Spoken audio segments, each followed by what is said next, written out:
Good evening, everyone, and welcome to our City Council meeting. It's nice to see some familiar faces, some not so familiar faces. We've been off for a whole month, so we're sort of back to our routine now. Today is Wednesday, September 4th. It is 6:45, and this is our regular City Council meeting. We will get started, and Madam City Clerk, will you do the roll call, please? Councilmember Chow? Here. Councilmember Moore? Here. Under medical advisement, Councilmember Way will not attend tonight's meeting. For the record, she is absent. Vice Mayor Fruin? Here. Mayor Mohan? Here. Okay. What's that? And is there a closed session report, Mr. City Attorney? Yes, there is, Mayor. The council did authorize by a 4-0 vote that the city enter into the nationwide opioid settlement with Kroger Company. It authorized the city attorney to execute the settlement participation form in that settlement. Okay. All right. You think something? Okay. All right. We will do the pledge now. Okay. If you can, please stand up for the Pledge of Allegiance. I pledge allegiance to the flag of the United States of America and to the republic for which it stands, one nation, under God, indivisible, with liberty and justice for all.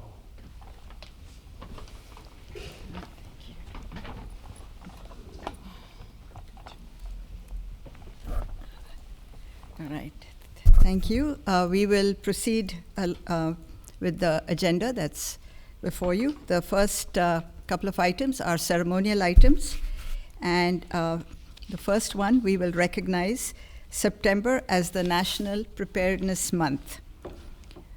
Recent events have highlighted that disasters can strike at any time and in any place. Cupertino must be prepared for a range of emergencies, from earthquakes to wildfires. National Preparedness Month serves as a crucial reminder for every resident to ready their homes, businesses, and communities. This year, FEMA's theme, Start a Conversation, encourages us to discuss emergency plans with our families and with our neighbors. Cupertino's Block Leader and Citizen Corps programs play a vital role in maintaining readiness throughout the year. I encourage all residents to get involved and strengthen our community bonds. By working together, we can make Cupertino safer and more resilient. So let's join forces to protect our community. Okay. I also want to recognize the National Hispanic Heritage during this month of September. September 15th to October 15th is the National Hispanic Heritage Month. Since its inception in 1968, National Hispanic Heritage Month has been a time to recognize the indelible contributions of Hispanic immigrants to the United States. In places like Cupertino and across the country, Hispanic immigrants have brought a rich social and cultural influence, deeply enhancing America's unique mosaic. Today, the Hispanic population in the United States is over 60 million and 18.9% of the total population. These individuals have emerged as leaders, scientists, educators, athletes, artists, and advocates for equality, working tirelessly towards a fairer and more just society for everyone. Acknowledging this, the city of Cupertino has dedicated September 15th through October 15th to celebrate the Hispanic immigrant communities, families, friends, and neighbors whose efforts and diverse cultures continue to enrich and shape the thriving community of Cupertino. So it's with great pleasure that I recognize September as the National Preparedness Month as well as the National Hispanic Heritage Month. Okay. Next on the agenda are the presentations from two committees, city committees. We will start with the audit committee first, and then it's the bicycle pedestrian committee. And here's the, thank you. Welcome, Eno Schmidt. Hello, Chair. Mayor Mohan and members of the City Council, City Manager Wu and staff. My name is Eno Schmidt, Chairman of the Cupertino Audit Committee, and I'm here to present the 2024 annual report of the Audit Committee. If we could go to the first slide, please.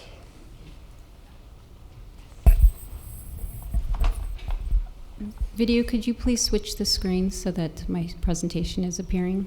Thank you. And one more slide would be even better. Thanks. So the committee consists of 5 members, which you'll see on the screen. Mayor Mohan, Councilmember Wei, being the 2 members of City Council on the committee this year, and 3 members of the public at large, being Angela Chen, Han-Yen Wu, and me, Eno Schmidt. The next slide, please. Staff liaisons are Jonathan Orozco and Janet Leon. Next slide. Here you can see the powers and functions of the Audit Committee from the city's municipal code. At its core, the Audit Committee conducts a separate look at various policies and elements of the city's financial operations and reporting. I thought I'd quote from the Government Finance Officers Association website. You may not get that very often, so which has a good overall description of what an audit committee in a municipal context is supposed to do. 3 main groups, and I'm quoting, are responsible for the quality of financial reporting: the governing body, City Council, financial management, and the independent auditors. Of these 3, the governing body must be seen as first among equals because of its unique position as the ultimate monitor of the financial reporting process. An audit committee is a practical means for a governing body to provide much needed independent review and oversight of the government's financial reporting processes, internal controls, and independent auditors. An audit committee also provides a forum separate from management in which auditors and other interested parties can candidly discuss concerns. So you can see the municipal code on the screen. We don't have to go through each one of these. This is on the website, all kinds of public locations for them. So next slide, please. So we've divided what we've done as a committee this year into 2 parts. This one is relating to recurring items. So each quarter we are tasked with reviewing things. The first one on here, you can see in accordance with the city's investment policy, the quarterly investment report by the city's finance department offers an extensive discussion of the city's economy, cash flow, and investments. The second one on here is really a couple of reports. The OPEB and pension trust performance reports are separate reports prepared by PARS and U.S. Bank, summarizing the quarterly portfolio reviews, holdings, and asset performance for each of these 2 special investment pools. And the last one on this list is the internal audit and fraud and waste and abuse update. They're quarterly reports from the city's internal auditor, Moss Adams. And City Council, of course, has seen each of these reports as well. Next slide, please. On this slide, the second part of what we divided up what we've done, these are more like one-off types of projects rather than one we do every quarter. So the first one on there is the city investment policy, and I should say that each of these has been forwarded to the City Council, and in previous meetings you approved them. The second item on there is the ACFR.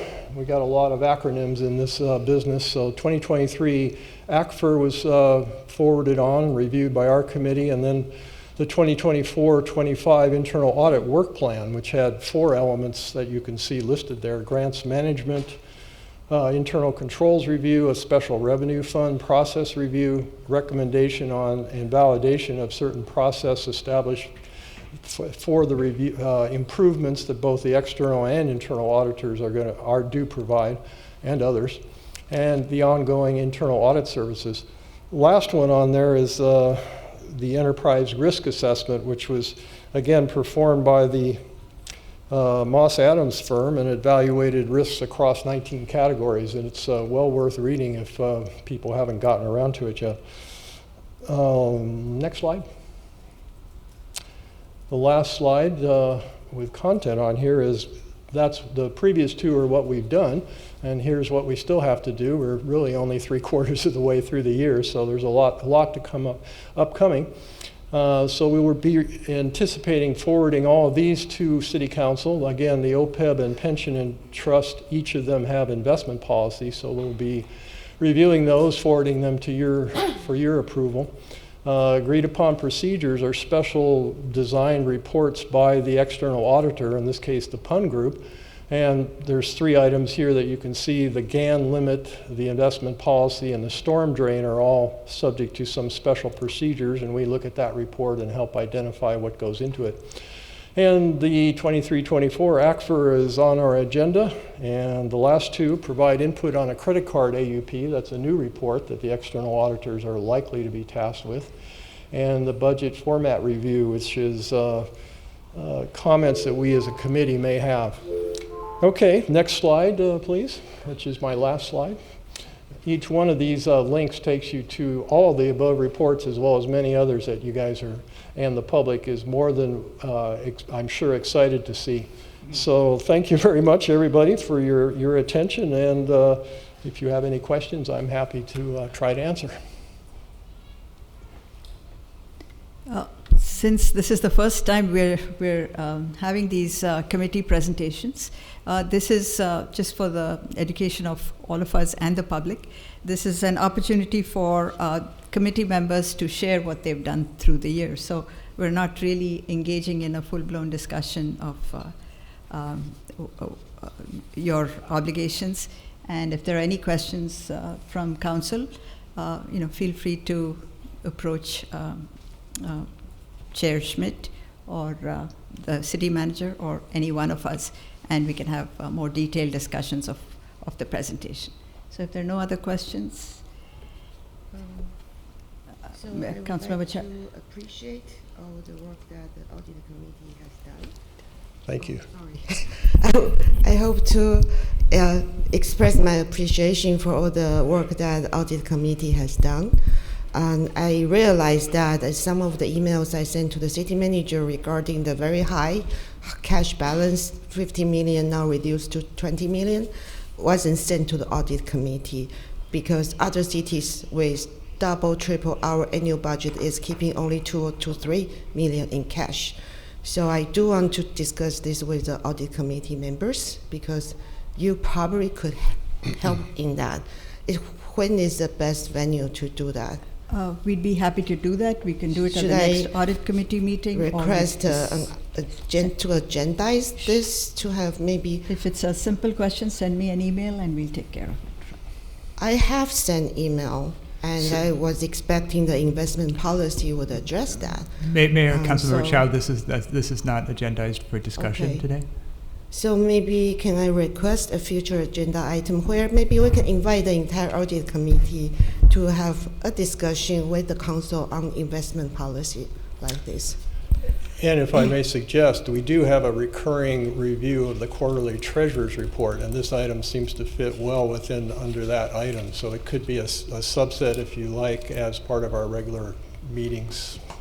Yeah, I hope it's an item where we can ask questions and find your understanding of those issues and your recommendations.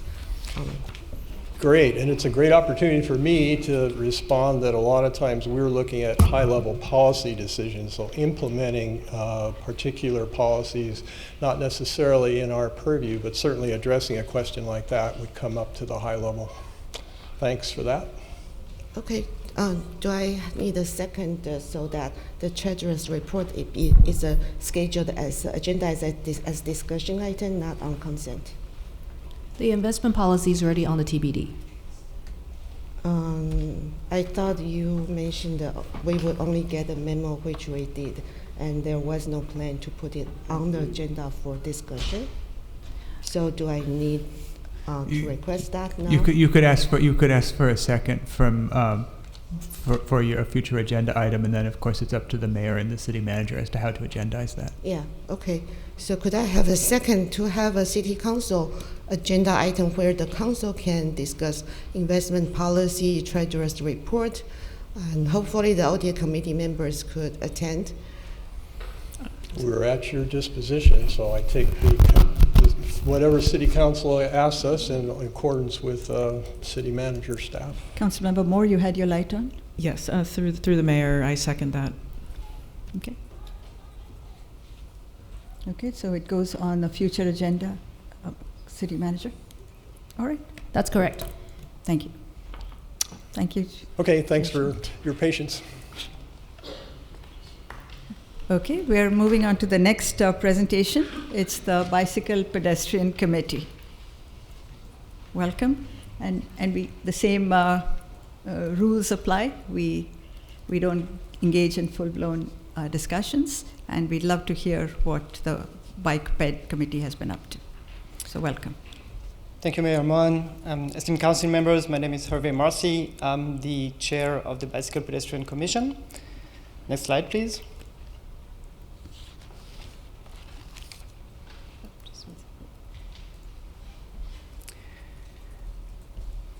We are 5 members of the commission with Vice Chair Wolf, as well as Commissioner John and Ganga, and we have 1 vacancy as part of the commission. The next slide, please.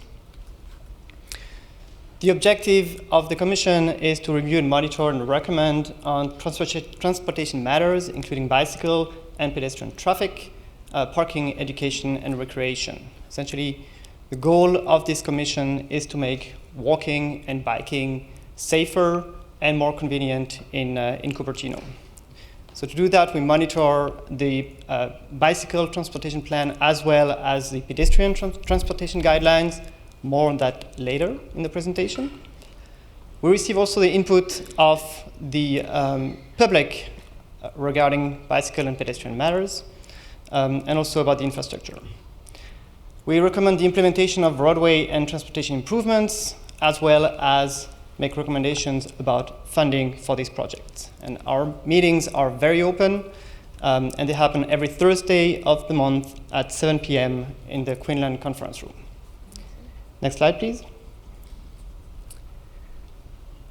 Now, I would like to showcase what we've done in that report, and I would start with a project that I would like to thank City Council for voting unanimously on and voting for this project, which is the approval of a separated on-street bike lane for cyclists at Lawson Middle School.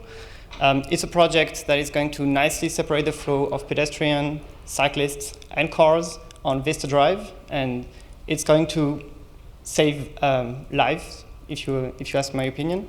And I really appreciate the City Council approving that project. One thing also about this project that I really liked is that there were some concerns about cars and parking, and the Commission has also done its utmost to find solutions for motorists in order to make sure that they also get parkings, for example, when there are special events.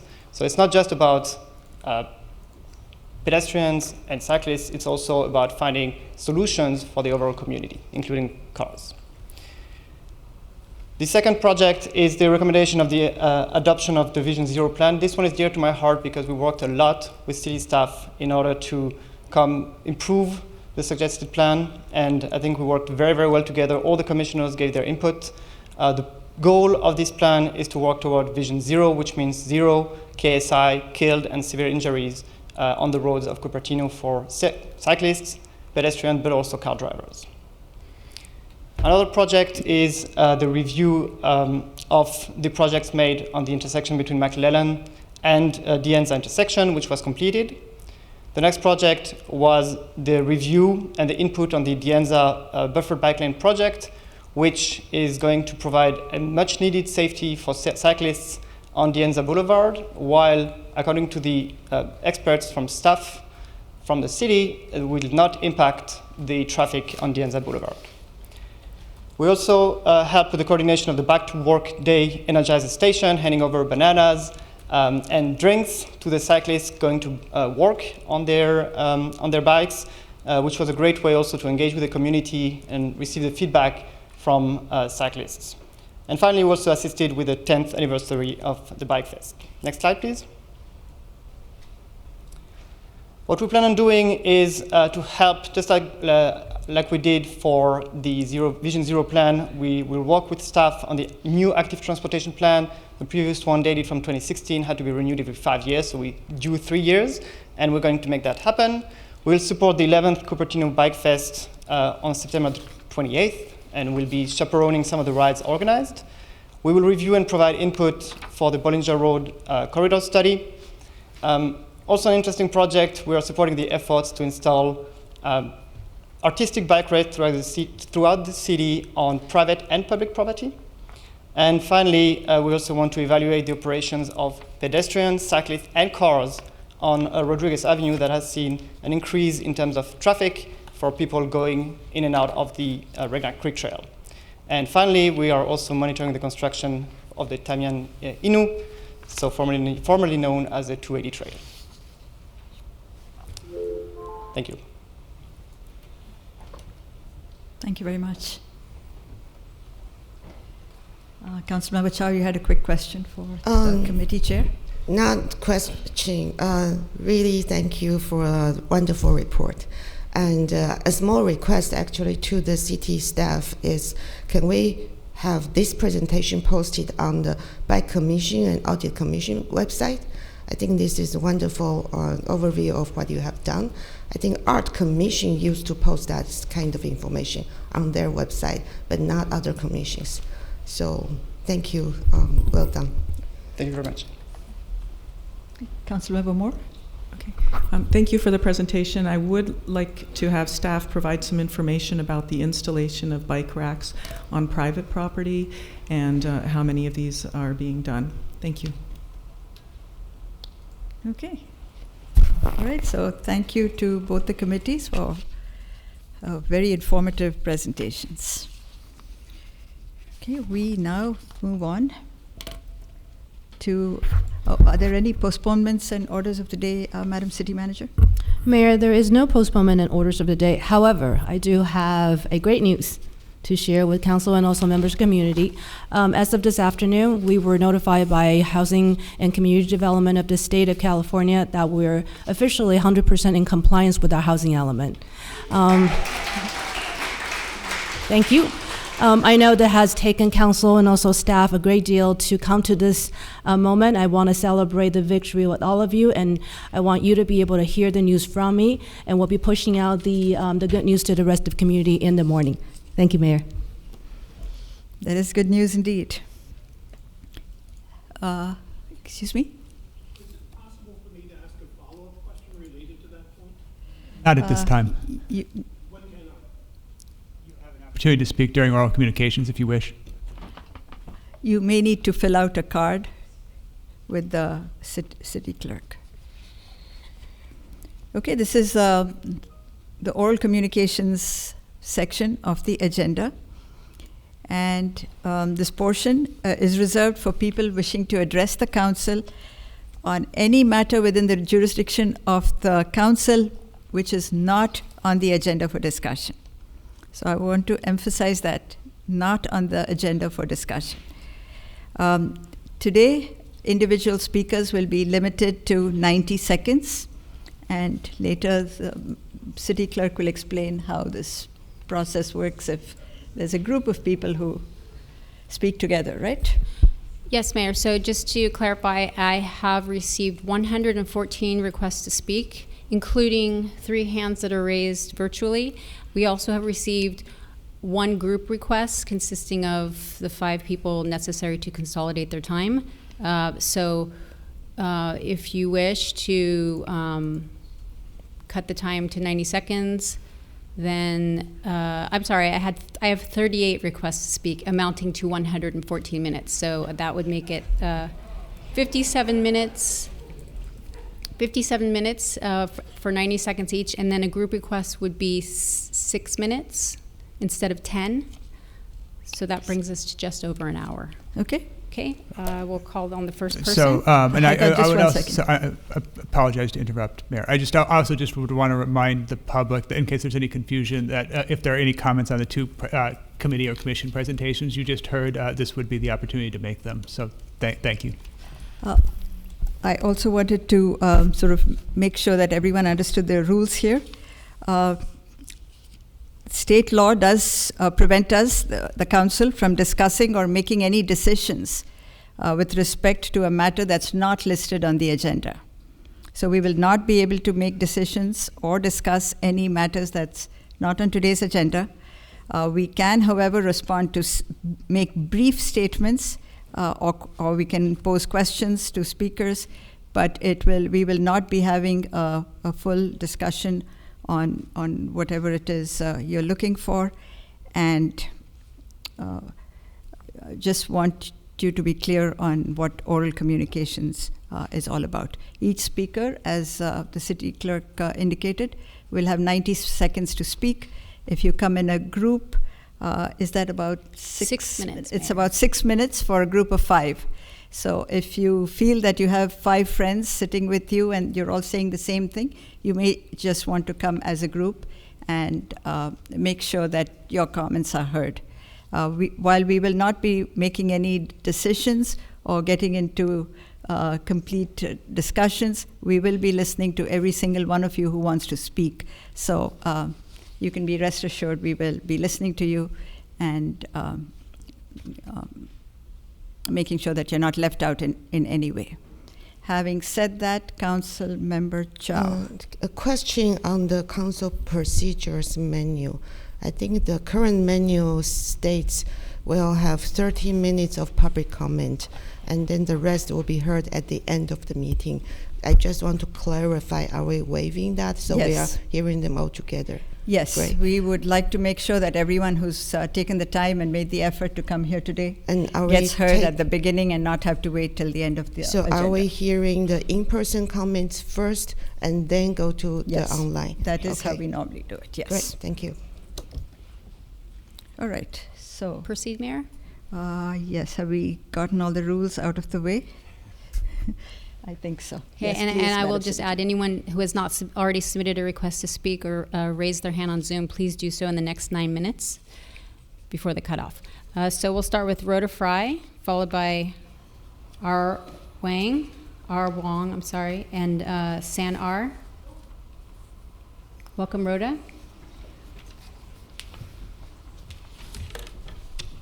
In mid-February, I reported the misallocations of funds from our below-market rate housing fund, which were used to pay off frivolous and unrelated lawsuits and other questionable expenses. I would never have found it if not for Councilmember Moore, who pressed for greater transparency in our accounts payable reports. It's been over 6 months since I reported the egregious errors, and now we have yet to be informed as to whether or how this has been rectified. I ask that you provide a full 5-year accounting of these funds and show that they've been restituted and explain how this problem will never have happen again. Residents throughout the city are reeling from the effects of the housing element and proposed builder remedies. I'm saddened to see that Jean Bedord's newsletter is a fictionalized account of what really happened. And I find it fascinating that she can lay blame to just one voting member of the City Council and Planning Commission. It would take all night to refute it. I will say that the late changes made by the council majority is a travesty. According to city documents, 5 formal applications of builder remedies have been received. All formal applications except for one has been put on hold. They were received all in the last 36 days, and 2 of them appear to have housing densities below that which would be required by the housing elements. 2 are very impactful to Linda Vista, which not only has a builder's remedy and a housing element project for 87 homes. Where will the residents park? What about fire safety? We had a fire safety issue over on Lawrence, and you guys got to take care of this stuff. My ask is that the city facilitate a meeting. Thank you, Rhoda. That's your time. Next, we have R. Wong, followed by San R, followed by Lisa Warren. Welcome, R. Good evening, City Council. I'm Ray Wong, and I'm here to support the residents at Linda Vista and Schofield neighborhoods in their opposition to developments in which they have had no input. These are single-family home neighborhoods, and more importantly, these are developments that are out of character in the neighborhood. Our residents deserve better. As your former planning commissioner and chair in 2019 and 2021, I support resident input and development. While we have special interests tonight leveling misinformation and false accusations in their predictable lobbying campaign, let's not waste time on that. The facts clearly show that all 3 housing element submissions are on the current council's watch, and the majority council submitted the housing elements late. That's why we are here today. To make right to these residents at Linda Vista, we should deny the Vista Heights project on environmental and fire hazard considerations. For Evelich, we should ensure a full CEQA review. At Schofield, there are 3 heritage oaks that should be protected by CEQA. Council works for residents, not the other way around, and today you have an opportunity to right the many wrongs in the housing element process, especially what's been going on, and stop telling the public that this is out of your control because of state laws. Use the local control you have left to do good. Please agendize these items so that you have proper resident input for the rest of the folks that will be speaking here. We deserve better. Thank you. Thank you, R. And next, Excuse me. Excuse me. That's enough. Thank you. Just want to remind everyone there is no clapping or applause, and we've enforced this rule in previous council meetings. It does intimidate people who don't share your the same opinion or your same perspective, and we want to make sure that everyone's positions and perspectives are heard this evening. Thank you. and I see, yes, so welcome, Lisa. Yes, Lisa Warren. Yes, San is actually not in person. Yeah, I He didn't is- see him, so I didn't want to waste time getting up here because we got a little time. So, by the way, can people use happy hands for clapping? That's allowed, I believe. So if you want to clap, just do quiet hands. So it was brought to my attention today by a few people, and I wasn't able to read in detail a lot of what's going on in the wavelengths. But I do want to, there's some comments apparently that certain council members are obstructionists because they're voting no on items they have every right to vote whenever they want on. And I just want to remind people that many times when a council member or a commissioner or anyone votes no on something, it's actually not necessarily staff's recommendation that they're voting no on. It is they are not in favor of very interesting motions that change what staff has worked so hard on. So let's remember a vote of no does not necessarily mean a vote of no on the product produced by staff. And obstructionists is an interesting term and can be applied to many people in this city, including staff. Thank you, Lisa. That is your time. And next we have Jennifer Sharon, followed by Seema Lindskog, followed by Kate Crockett. Welcome, Jennifer.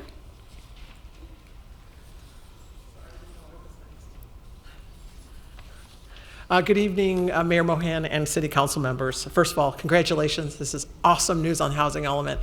Back in 2022, I didn't think there was any chance, and I thought we were going to be stuck with Builder's Remedy forever. So I'm so happy about this. I'm speaking on behalf of myself tonight. I ask that you let the De Anza Lanes Bike Project continue without interruption. The issue raised on this project is not about whether the change will affect traffic or nearby municipalities.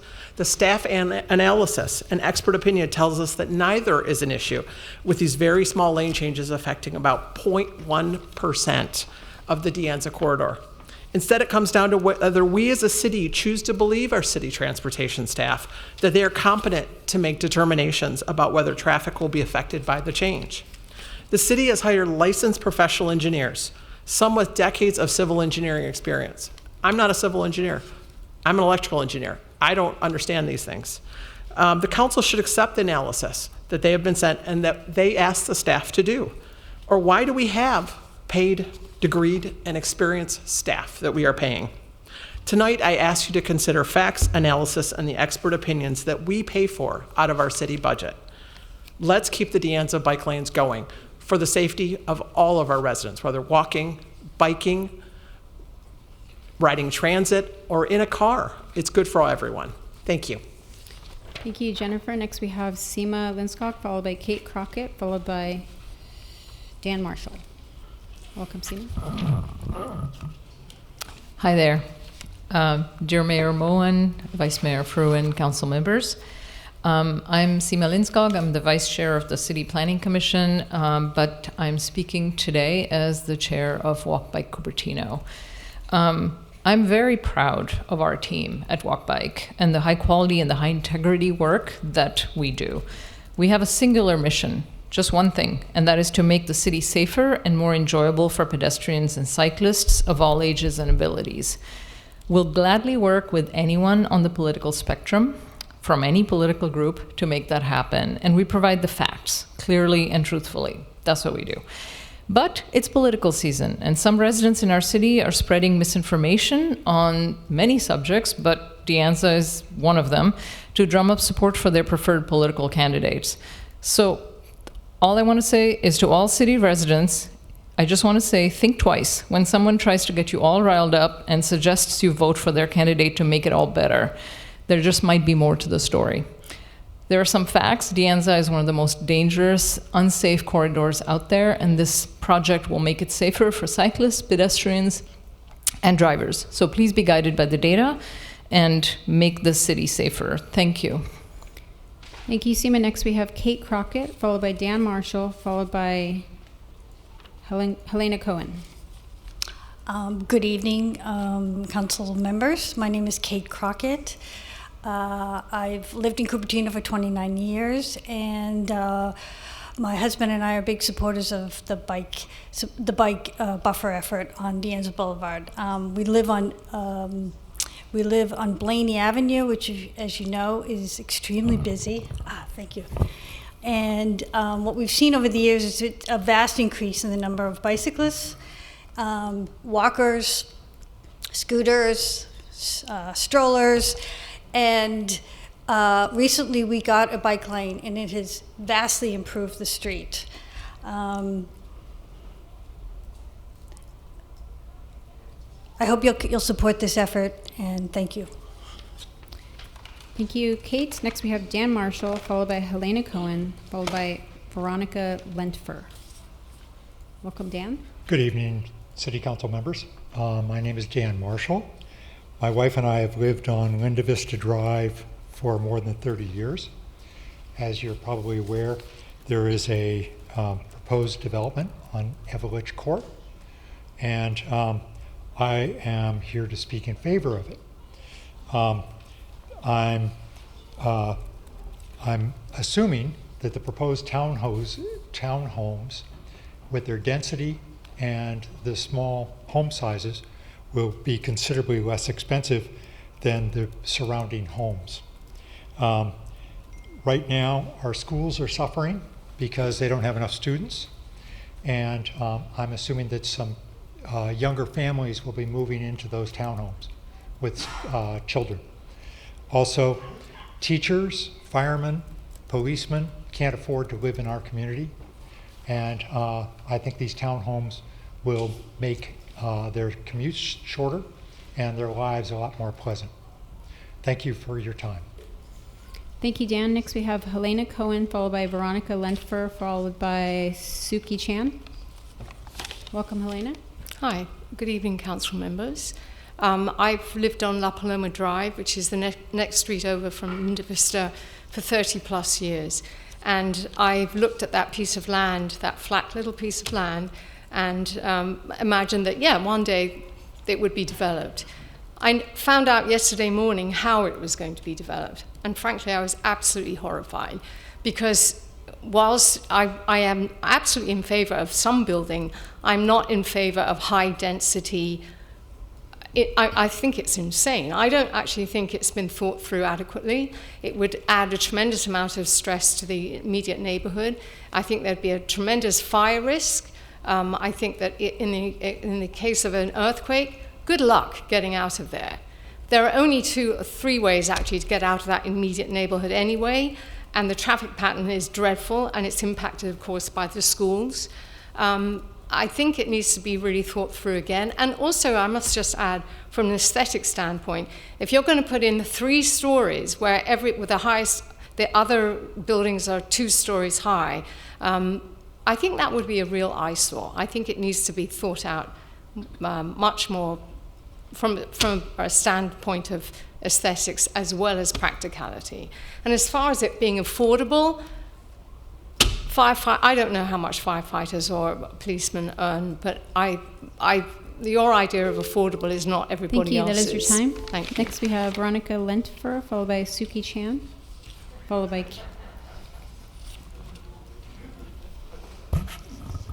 Welcome, Veronica. Hi, thank you. Good evening, council members. My name is Veronica Lentfer, and I've been a Cupertino resident and homeowner for over 28 years. I'm here to discuss 2 development projects I've learned about recently that affect the Linda Vista Drive neighborhood and 3 adjacent schools. Members of current and past city councils erred in creating a housing element that placed higher density housing in inappropriate locations away from transportation corridors.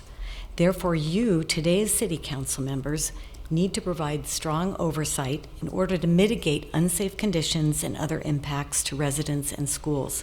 The projects, as you know, involved are the 50 to 60 townhomes on Linda Vista, the 35-unit Builders Remedy project on Vista Heights.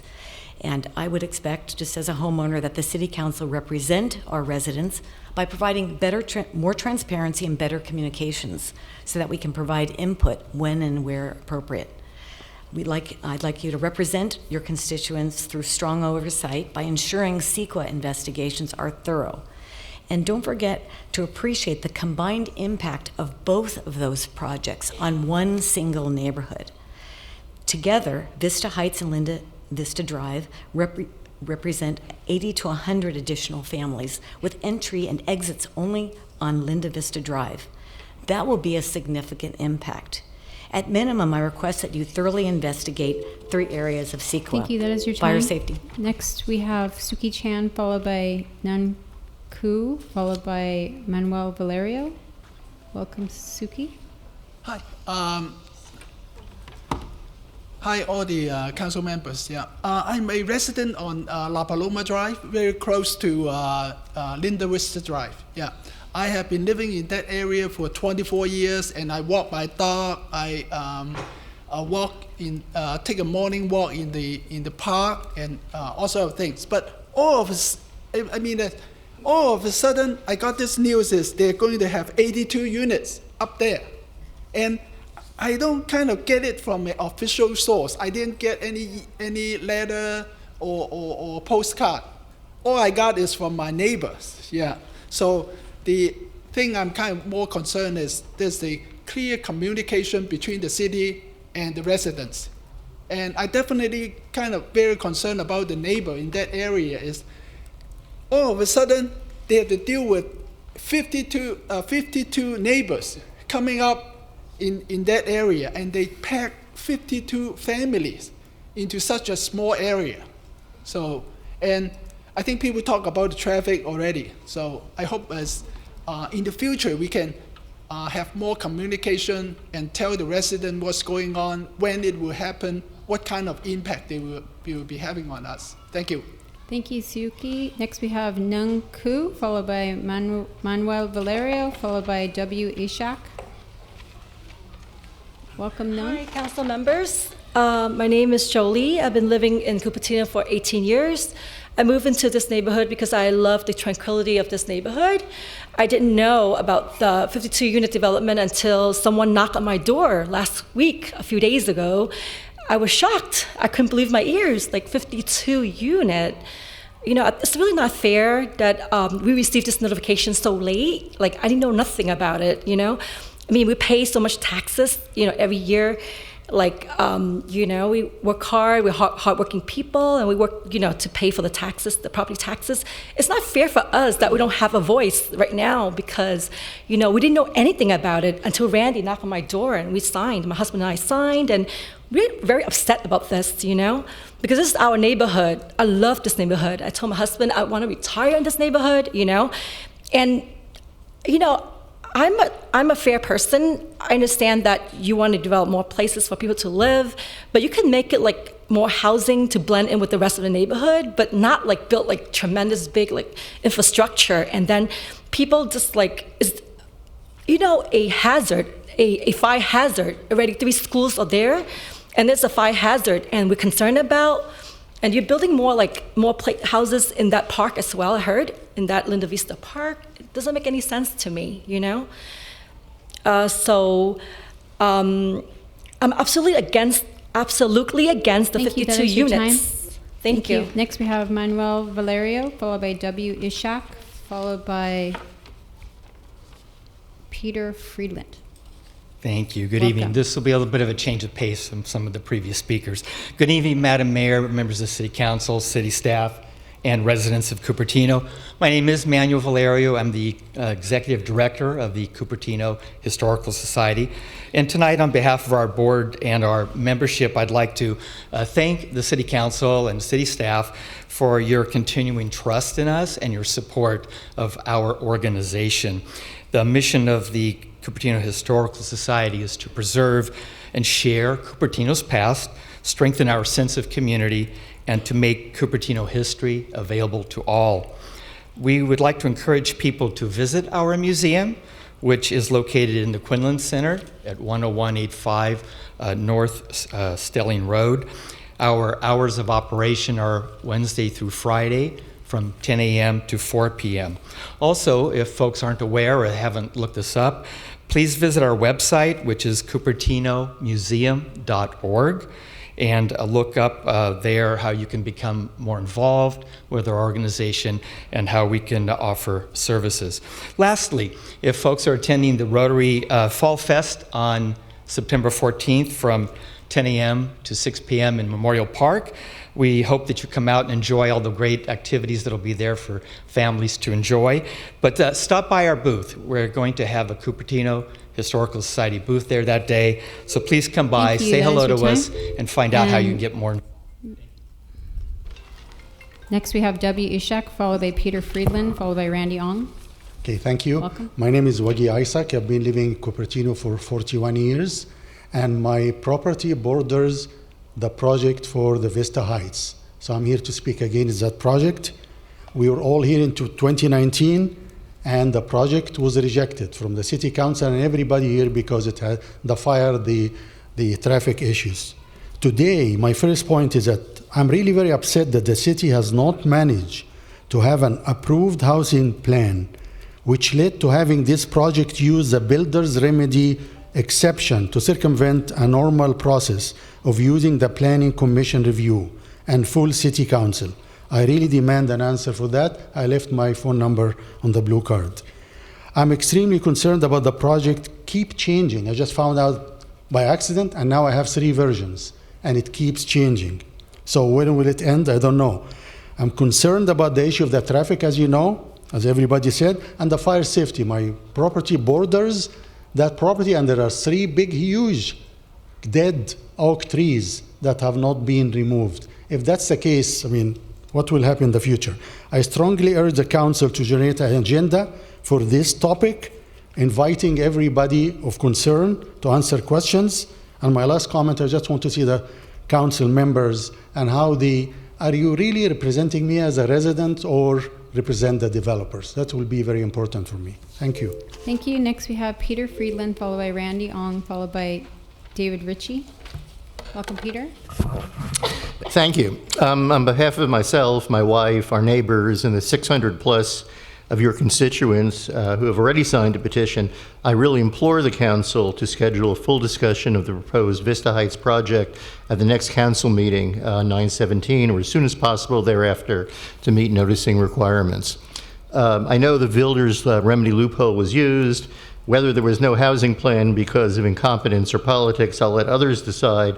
However, the state statutes still allow for a project to be disapproved on health or safety grounds, and if approved, for the city to impose reasonable requirements on the project. For example, noise requirements, construction time requirements, or a solution that prevents wildlife ending up in all of our front yards, because I too border the property with 2 of the units directly next to my property. Given the known major implications for traffic, fire, nearby schools, noise, etc., and in fact the owner told us the project will be under construction for at least 3 years, we, as many of your constituents who will undergo serious disruption as a result of this project, believe it is the Council's duty, as it did in 2019, give time for all relevant parties, fire, sheriff, Audubon Society, and ourselves, to present and discuss with the Council this project. With elections coming up soon, this will help us decide who represents residents, your own constituents, versus developers. Thank you. Thank you, Peter. Next we have Randy Ong, followed by David Ritchie, followed by Paul. Welcome, Randy.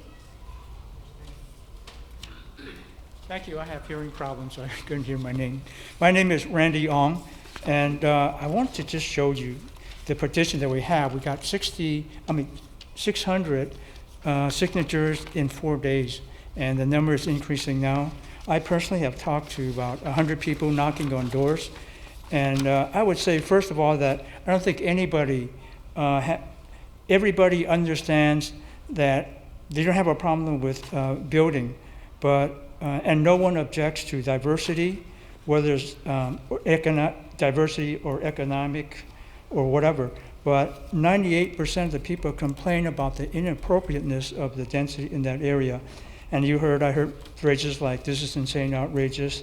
The infrastructure simply cannot absorb this amount of growth. And they were disturbed that the zonings have been changed without their knowledge and they had no say. As one woman that I talked to yesterday said, I feel like I'm being steamrolled, and there was some apprehension. It seems like the councils in the past have, in working to meet the state requirements, it became a numbers game, and they neglected to ask the opinions of the citizens, nor realistically look at the consequences which we will soon face. And I mean, it seems. So I would humbly ask the council to work as a team, work together to try and fix the problems that you inherited and push back hard on the policies, the laws, the Thank developers. you, Randy. That is your time. Thank and next we have David Ritchie, followed by Paul, followed by Lori Matthews. Welcome, David. Thank you. I'm David Ritchie. My wife grew up on Linda Vista Drive. I've lived there for 37 years. Didn't hear anything about this until the last minute. With the way the schools are and the way the bike lanes are, God bless bike lanes, but now it takes a long time to get out of that neighborhood.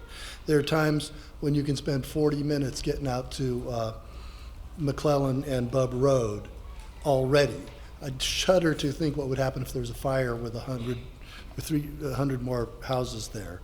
The density is crazy. We are very in favor of housing. We voted for the state law. But it's my understanding that the Planning Commission a while back developed an appropriate plan for the city, and it can't possibly include putting 90 more homes in a 500-yard section of a small residential street. We also live right hard up against the woods. The fires a few years back got within 2 or 3 miles. If there had been a lot more people there and that had reached there, we would have all died on Linda Vista Drive trying to get out of there. There's only 2 outlets. We need to have the council represent the citizens and not the developers. I've been slow to catch on, but I'm definitely interested in local politics now. Glad we have elections coming up. Thank you. Next we have Paul, followed by Lori Matthews, followed by Josephine Kawanai. Mayor, Vice Mayor, council members, thank you. My name is Paul. My colleagues and I live in Santa Clara County and are volunteers with United Sovereign Americans, not spokespersons. United Sovereign Americans, the USA, is a nationwide organization with thousands of active volunteers in over 20 states.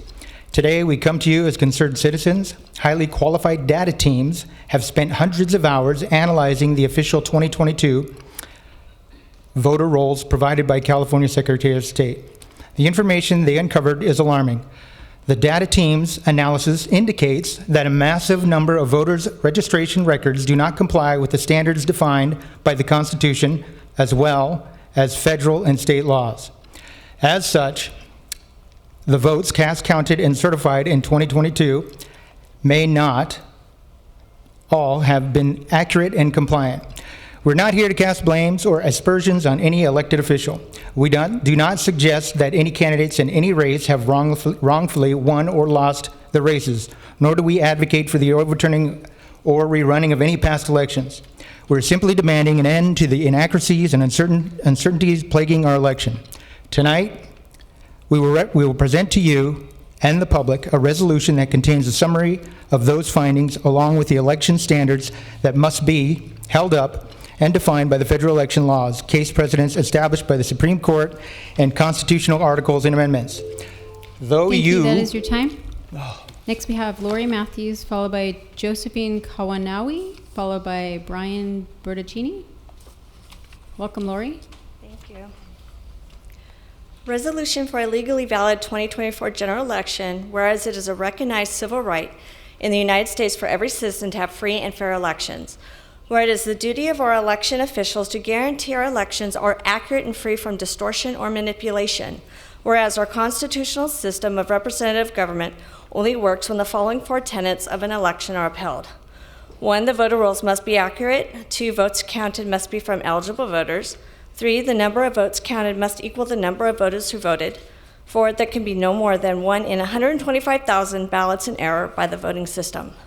Whereas the analysis of the California 2022 general election has uncovered evidence of massive inaccuracies that appear to violate both federal and state laws, including 5,886,198 ineligible or uncertain registration violations found within the California State Voter Roll Database, 2,776,939 votes cast by ineligible or uncertain registrations, 123,785 more votes counted than voters who voted, 2,776,849 apparent voting violations in excess of the legal standard of system accuracy.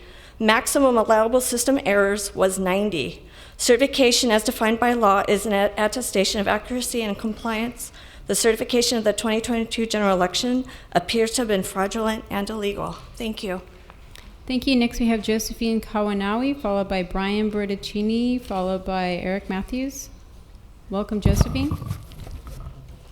Whereas these findings trample legal accuracy requirements of the voting system during a federal election. Whereas the intent of the voters must be known factually before certification can be lawfully conducted. Whereas the 2022 general election appears to have been invalid, depriving us of the guaranteed protection of our natural rights under a government duty and probably chosen by us, the American people, resulting in incalculable damage to our families, our way of life, and the fabric of these United States. Therefore, we call upon our representatives to provide relief to the people and the assurance of domestic tranquility by joining us in demanding a valid 2024 election that upholds these existing laws and equitable principles of laws. 1, proof of citizenship, identity, and eligibility required to register and vote, not anonymous attestation. 2, voter rolls certified accurate and available for public review and challenged 30 days before the start of early voting. Voters added after that date must bring proof of citizenship, identity, and address in person to a qualified official to each polling place. 3, hand-marked secure ballots similar to currency. Whereas imaging technology is used for tabulation, the security features must be verifiable in the ballot image. 4, systems, machines, and security. Thank you. That is your time. Next we have Brian Bertaccini, followed by Eric Matthews, followed by Sherman Wayne. Great. Welcome, Brian. 5, adjudication must be signed off by party candidate and trained citizen witness after being given full and effective observation rights. Candidates and trained citizens must be allowed immediate access to ballot images, and cast vote records. 6, ballots, regardless of entry source, election operations, and systems must maintain end-to-end chain of custody, from voter to vote count to final canvass, including auditability and witness transfer with paper records. 7, a NIST-compliant randomized statistic valid end-to-end audit with 95% confidence level of all elections pursuant to the 14th Amendment, Section 2 must be performed. These audits must be conducted by qualified, insured, and bonded security, forensics, and financial auditors, not personnel from within the election systems. Reconciliation will include the vote count, real physical ballots, adjudication, cast vote records, ballot counts, qualified voter counts, custody transfers, and all other paper and electronic systems, including audit logs. 8, the total of unique variances above is more than 10% of the margin of victory. A new election must be held in the state, those candidates affected, unless the issues can be provably corrected by a manual hand count or full review of records. 9, waiver of requirements is not allowed. Only end-to-end system compliance from registration through certification can be guaranteed. The intent of the people is accurately recorded.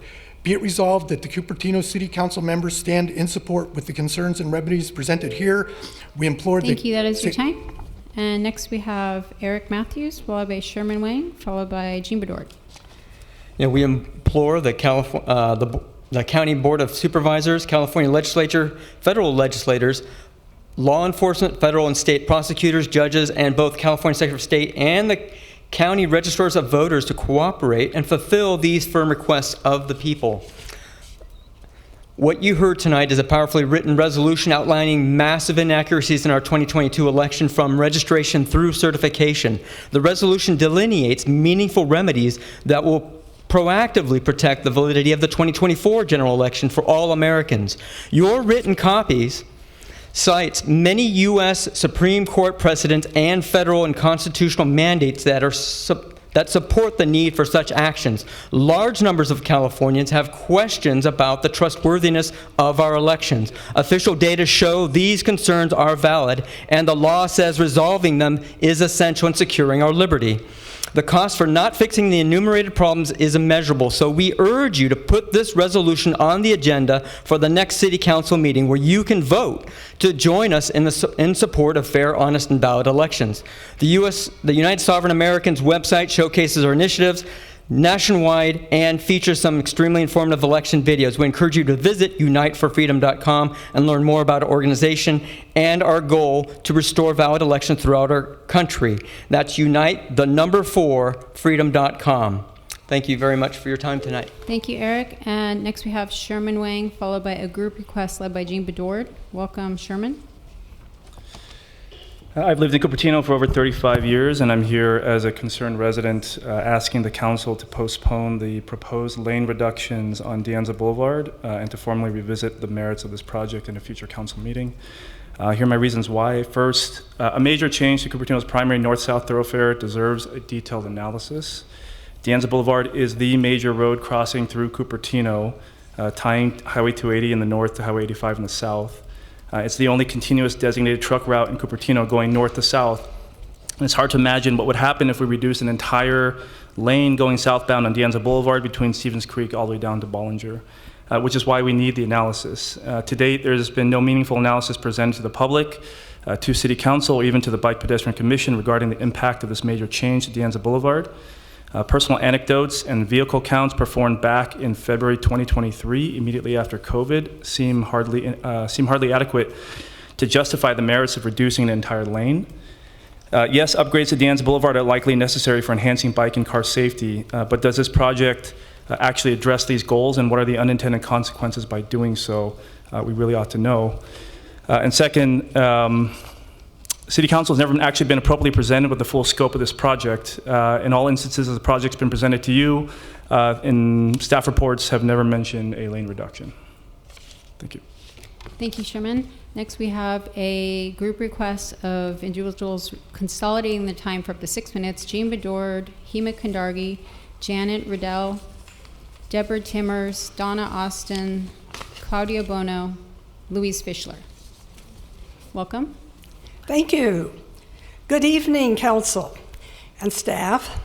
My name is Jean Bedord, and I'm a resident of Cupertino.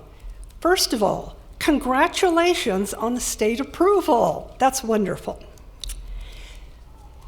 Well, there has been a lot of information circulating around the city regarding various housing projects. A lot of it is misinformation. I feel it's very important to set the record straight. Recently, the city issued an informational memo on the Schofield Builders Remedy application. It has a wealth of useful information identifying the difference between the Builders Remedy and SB 330. First of all, Turning off the builder's remedy requires having a state-certified housing element, which we now have. And secondly, the builder's remedy applications remain subject to supplemental analysis under CEQA, the California Environmental Quality Act. However, this is election season, so there's lots of creative interpretations of this information floating around in public. That's understandable. The housing element process kicked off in 2021. So the site inventory has been under discussion for 3 years. Let's step through the process that occurred over those 3 years. Every council knows that every 8 years, the state requires that Cupertino update its housing element to demonstrate how and where the city will accommodate its fair share of regional housing. The current 6-cycle update is much more exacting than the past because of new legislation to ensure housing actually gets built, instead of the paper-pushing exercises encountered in the past. This included new penalties and carrots to incentivize. Previously, Cupertino had never achieved its requirements for affordable housing due to a deliberate lack of genuine planning. During the 5th cycle, former council member Mark Santoro commented, "You should put new housing where HCD will approve it, and you hope it's not going to get built." All the sites I picked last time were not built. In short, Cupertino had built a reputation as a cheater. So the state passed legislation to stop this sort of practice. The 6th cycle started in 2021. Cities with large planning staffs can do a housing element in-house. But smaller cities such as Cupertino have to hire an outside consultant. But the city had a poor reputation.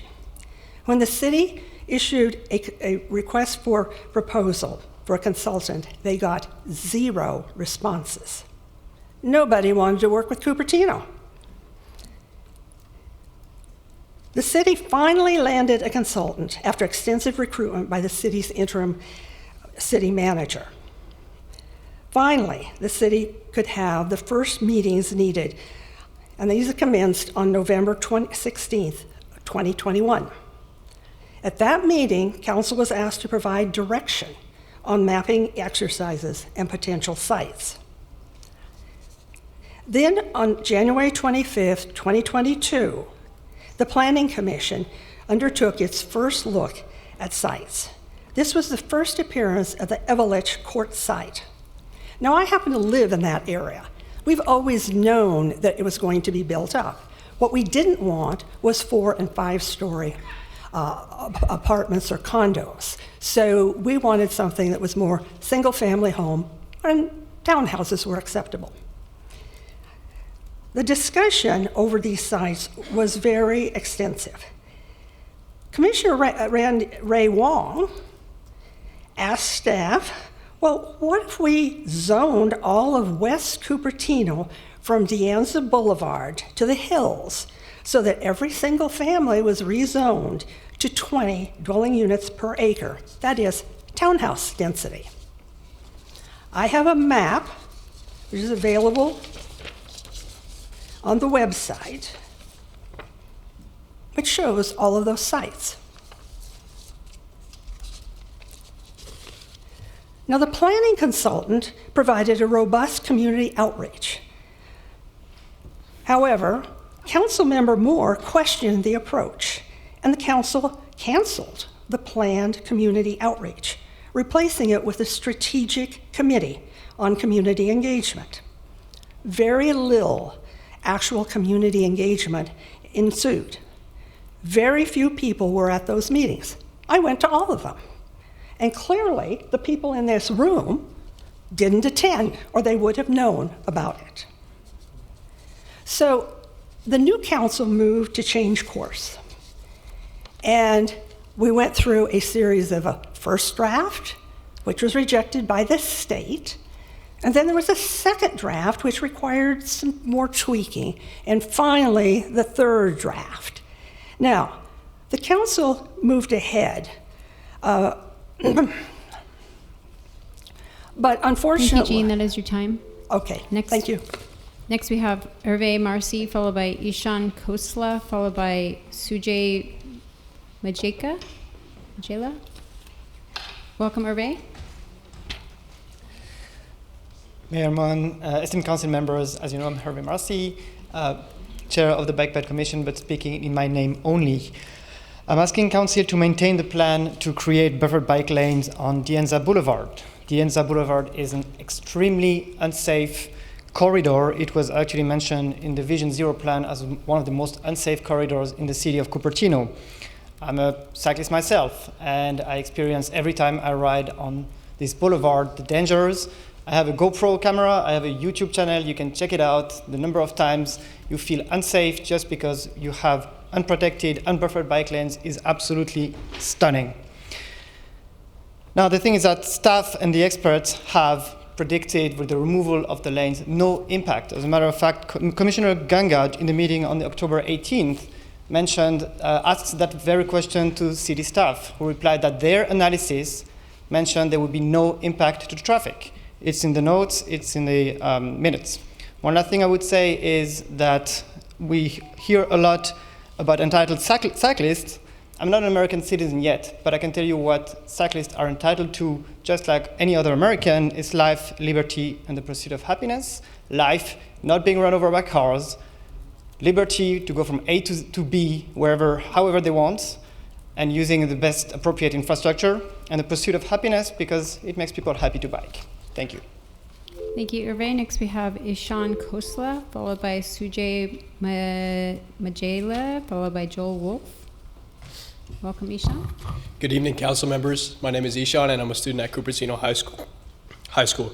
I wanted to start off by thanking you all for approving the Dianza bike lanes. I'll share a quick story about Dianza and the last time I biked on Dianza with a friend of mine who's in the crowd right now. We were biking in the bike lane, of course, and a vehicle slowdown occurred from the second to most right lane. Naturally, this shouldn't affect biking at all, but that turned out it wasn't the case. In fact, quite the opposite. An aggressive driver in the second to most right lane suddenly swerved into the right lane, trying to overtake the slowing down traffic. While doing this, he veered just a few feet away from my friend and I. To avoid an accident, I squeezed my brakes as far as they went, locking out my rear wheel and sending my bike sliding across the pavement. Luckily, there was no accident, but before I could even collect my thoughts, the driver was off speeding away and the rest of traffic was back up to 35 or 40 miles per hour. Who would have guessed that just biking down the street to pick up a few things from a local Home Depot would pose a life-threatening risk? It shouldn't and doesn't have to be this way. Biking in Cupertino should be safe for all our residents, including students, families, and the elderly who rely on this road to get to important destinations every single day. I ask that you consider to continue construction of the Dianza bike lanes as they really help the lives of all of our residents. Thank you. Thank you, Ishan. Next, we have Sujay. I'll just make it easier for you, Sujay Hajela, and CJ, if that's easier. Many people have spoken about this. It's regarding the disturbing Linda Vista development that seems to continue to gain gravity when it is plain and simple wrong.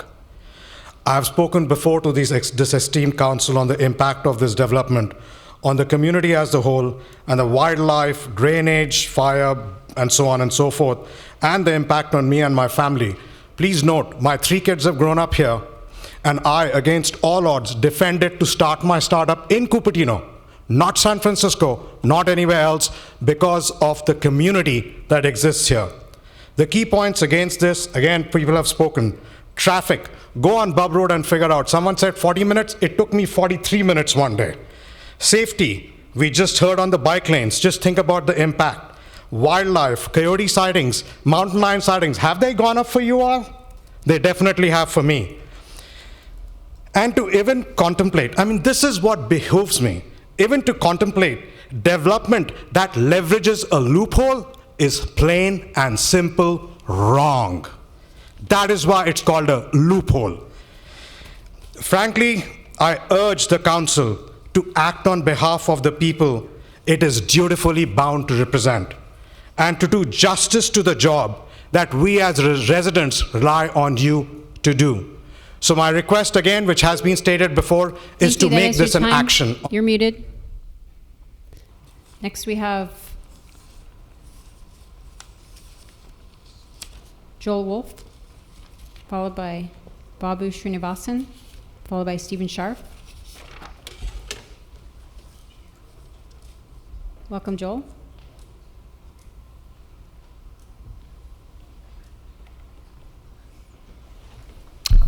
Good evening, Mayor and Council. My name is Joel Wolf, and I've lived on Schofield Drive for almost 39 years. On the housing issue, I would like to thank the city staff and any current Planning Commission members and any current council members who worked hard to develop and get a state-approved housing plan passed, thereby closing the door on any future Builders Remedies projects.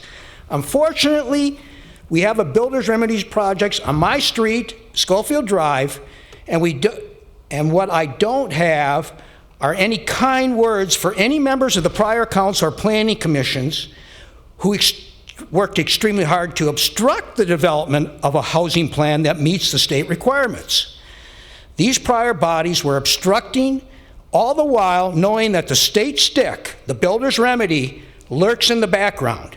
While differences in opinion and agendas are part of a healthy democracy, I think good governance requires our leaders to understand the consequences of their actions, especially on the citizens. How is it that the current staff, Planning Commission, and Council were able to get a state-approved plan in less than 18 months, and the prior Council and Planning Commissions were ineffective for years, allowing the Builders Remedy to come briefly into play? In my opinion, Council members Moore and Chow, and possibly former Planning Commissioner Ray Wang, as he is running for the council, should provide an explanation for the Schofield development to the residents of that area. Thank you. Thank you, Joel. And I apologize, it's possible that I skipped Ying Sosik and Robert Hogan. Are either of you still here and wishing to speak? Yes? Welcome. Hi, I'm Ying Sosik, and I want to just thank you for the opportunity to speak. So I've lived on Linda Vista Drive for 21 years, and it's been great 21 years of my life. We enjoyed the peace and tranquility of the neighborhood, the quality of the neighborhood, our neighbors. And we agree that the future of California, our prosperity, depends on affordable housing, and we're not against building. And we walk down Everidge, every day, and we know to be built. And we foresee single-family homes, we foresee townhouses. We did not see a multi-story thing coming. So imagine the surprise when we heard from Randy as we walked down the road 2 days ago, and he said, "Guess what's going to happen here?" We were then explained that there's really nothing we can do because now there's a state law, there's a stick, we're stuck. So I'm here to say, you guys were supposed to have been watching this out for us. And what's happened is not good enough. Okay, I'm here to ask for a do-over. We cannot just say that state law cannot be changed, right? The laws in our country are being challenged every day. So if somehow we got ourselves in this pickle due to whatever reasons, there is future, there is tomorrow, right? So I'm not just here to complain. I'm here to say, our city is full of smart people. Make us part of the solution. Let's make it right for everyone. Thank you. And Robert Hogan, welcome. Thank you. I think I know why you made me last here. That makes good sense, because I have probably the least to say. But I grew up here, started education at Regnart School, grew up with my parents, they're gone, had our kids with my wife, who first graduated out of Monte Vista, and our kids grew up here, but live on Linda Vista. The magnificence of the Cupertino Hills is something not to be lost, and I hope you would support that. To have the canyon, the Vista Heights built would be basically a loss of Cupertino Hills. And somebody was mentioning the mountain lions and the coyotes, and I've heard owls. We're going to lose that for sure, and I hope we can maintain the beauty of that and so on. And then down at, I guess it's Evulich or whatever, there's the development down, a little bit down Linda Vista. Again, the traffic situation would be just increased miserably, and hope that we can put nice homes for people and help with maybe transportation through the city and community to help accommodate the school situation. But I'm not sure that's just done by multiple unit buildings on that part of Linda Vista. And thank you all for helping Cupertino, and we'll kind of hope for the best. Thank you. Thank you, Robert. Next we have Babu Srinivasan, followed by Stephen Sharf, followed by Janaka Rana Tun, scribbled a little bit, Rana Tuvas. Is Babu here? No? Okay, Stephen Sharp. Welcome, Stephen. Followed by Janaka, followed by Yu Lin. Hi, speaking for myself, the Planning Commission worked with the Planning Department to specify enough parcels to meet the 4588 unit RENA plus sufficient margins. Very hard in a built-up city. We followed the recommendations of city staff, chose parcels where the owners stated they wanted their parcels included. We completed our work in time for the city to commit a compliant housing element by January 31st, 2023 deadline. This would have prevented builders' remedy disasters like Schofield and Vista Heights. I was on city council when we rejected the original Vista Heights project.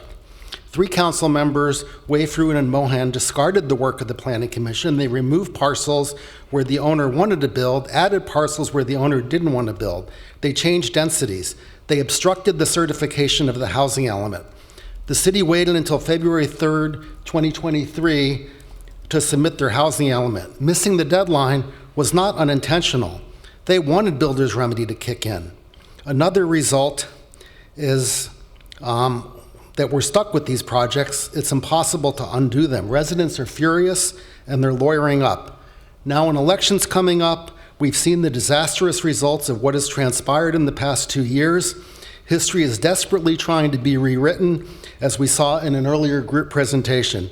Please attend the candidate forum on September 7th at Senior Center. All the serious candidates will attend. Thank you. Thank you, Stephen. Next we have Janaka, followed by, looks like Yui Lim, followed by Harry Neal. Welcome. Good evening. My name is Janaka Ranatunga. I'm a city block leader, and I've been a resident of Cupertino for the last 15 years. Approximately at 6 p.m. on August 27th, a rapidly spreading wildfire was observed within the Lawrence Meaty Park within the city of Cupertino. This was approximately near Sterling Boulevard and Crabtree on the back of the houses lining the street and Saratoga Creek. The fire rapidly spread to encompass 1/3 of Lawrence Meaty Park and some parts of Saratoga Creek. It even spread to the residential bank of the Saratoga Creek and set fire to some parts of the property fences, including my own. This fire was originated at a large homeless camp that had been operating at Lawrence Meaty Park that could have caused unmeasurable property loss if fire department was not called quickly, and over 20 firemen were deployed and put out the fire in a fast manner. The need to remove this homeless camp was brought up to the city of Cupertino by myself and several neighbors several times over the course of the last 2 years, including just the day before this fire happened, and the city instead of taking any action, closes the ticket and asks that is not their problem. What's surprising that we had no homeless camps at this same location when the land was owned by San Jose, and only became a problem once the city purchased this Lawrence Meaty site and promised to build a city park in this location. Now, this park construction has been delayed for over a year and allowed homeless camps to operate during this, and our homes, risking our homes and what happened last week. Thank you. That is your time. Thank you. Next we have Yui Lim, followed by Harry Neal, followed by Aryan Doshi, followed by Chris. Welcome. Hello, I'm here to speak for myself and my family. So here I'm speaking against the new Linda Vista Drive housing project. So I moved to this area just a month ago. So to my first surprise, the Linda Vista Drive traffic is really heavy. So especially during the school hours. I drive my kids to school during the rush hour, and usually it takes maybe just 10 minutes to drive the 1 mile road.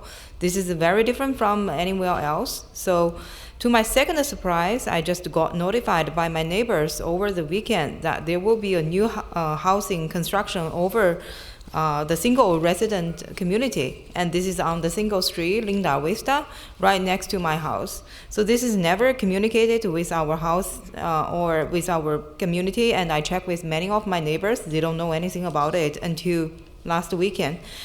So I cannot imagine how bad the traffic will be with those new houses. And also for the fire concern, many people already said. So I want to learn more about how the zoning was changed and how the neighborhood was notified. I would hope the city council would put this as a future agenda to discuss the matter as soon as possible. I also have very deep concern about how the city communicates with the residents. Thank you. Thank you. Next we have Harry Neal, followed by Aryan Doshi, followed by Chris. Harry Neal, welcome.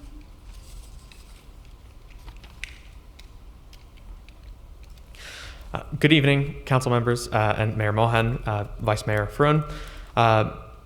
First of all, I'd like to congratulate the city on its housing element being accepted.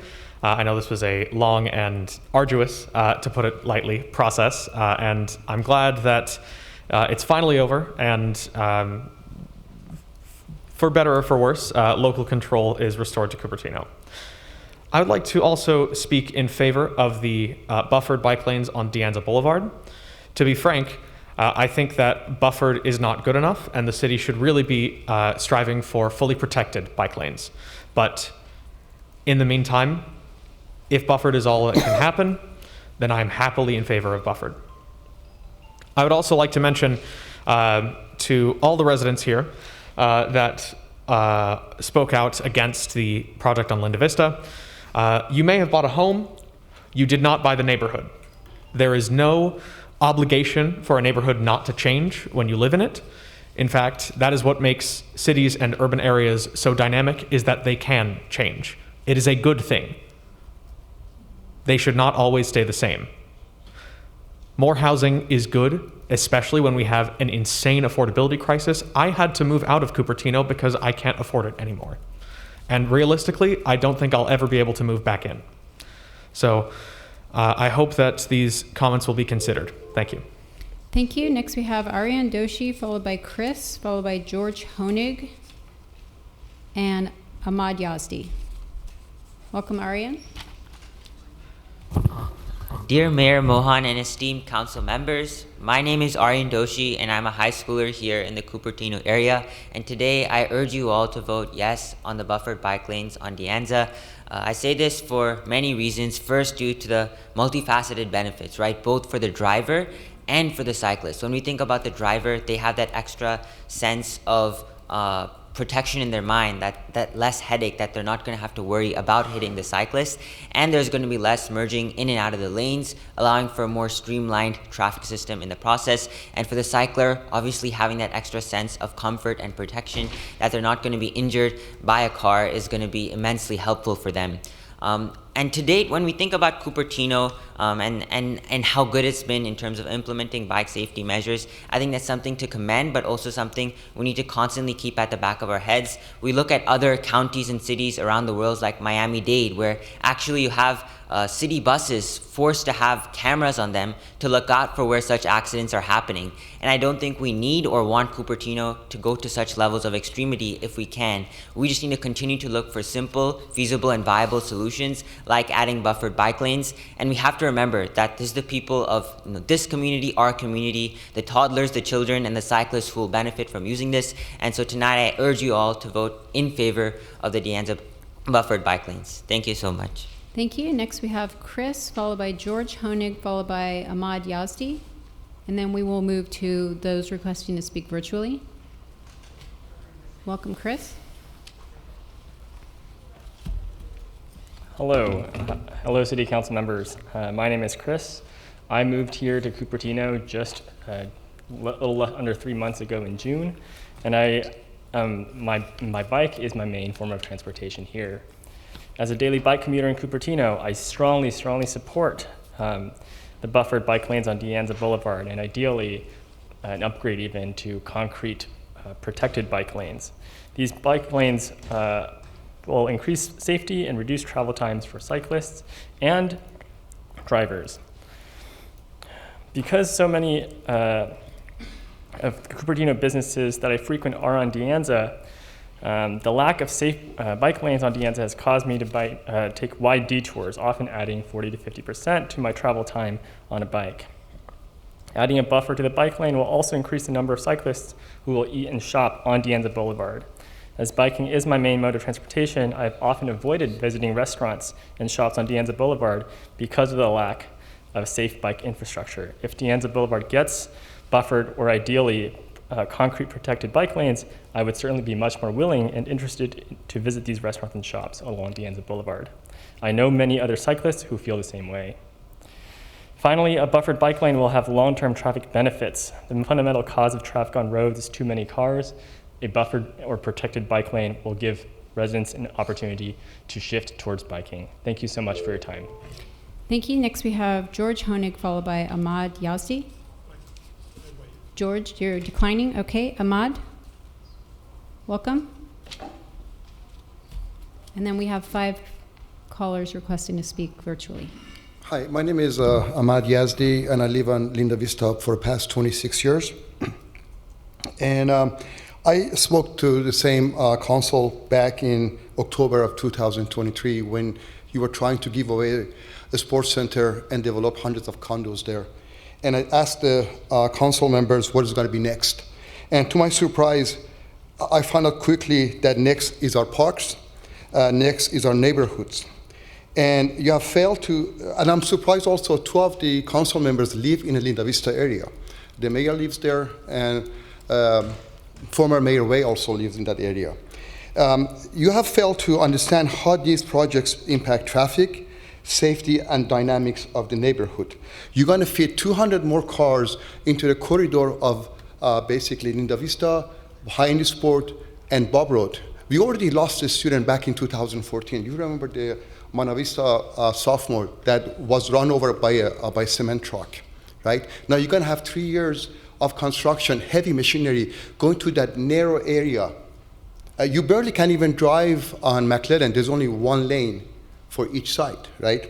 So you have not given it a lot of thought.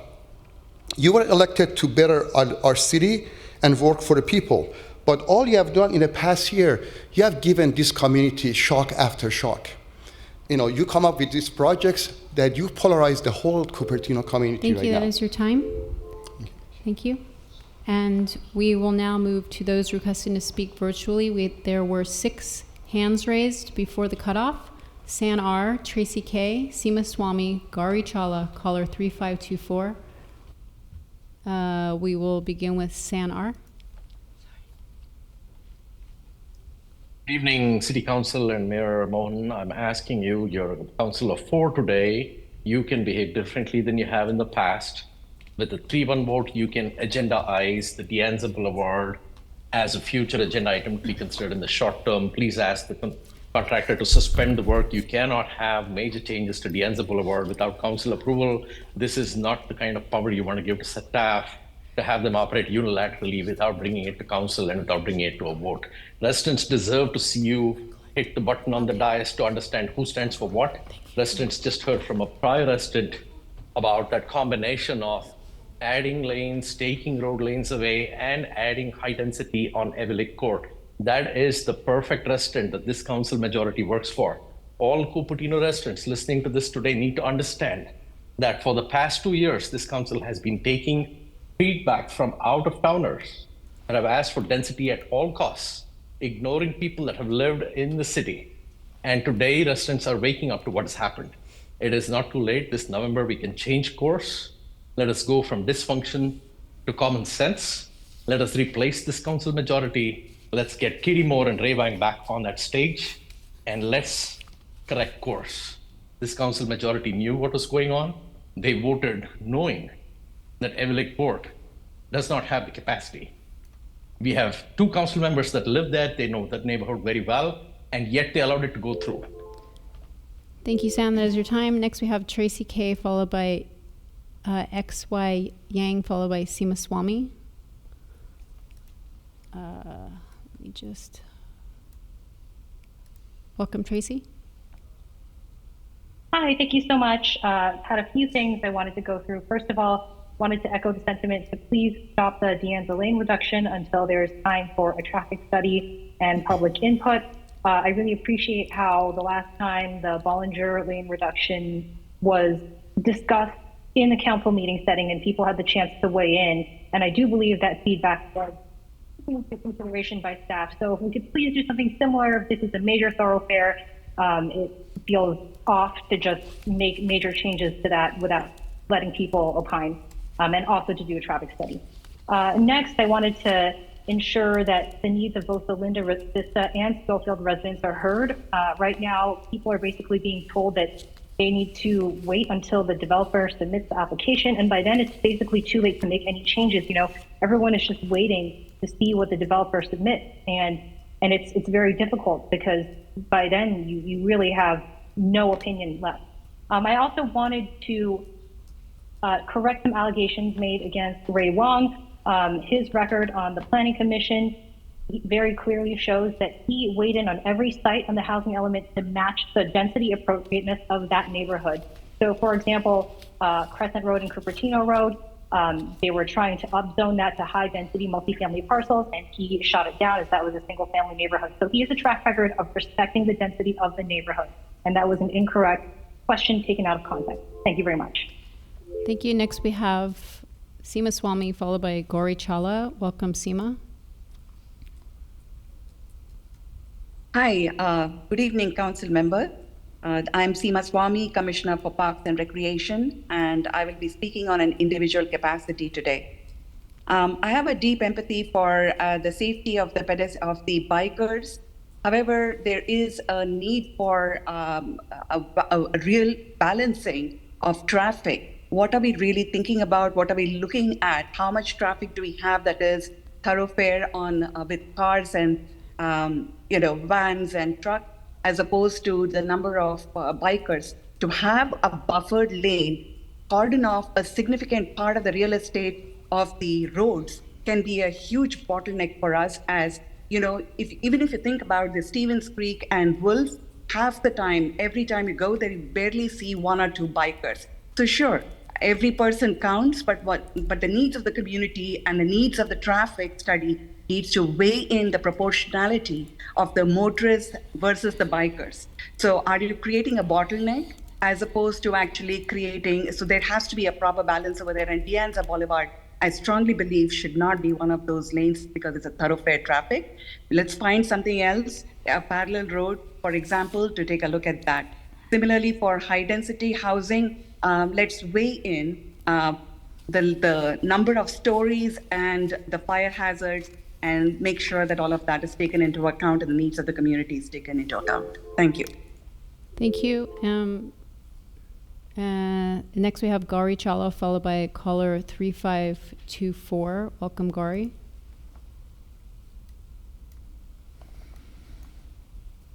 And you'll need to unmute yourself, Gauri. Good evening. Thank you for the time to speak today.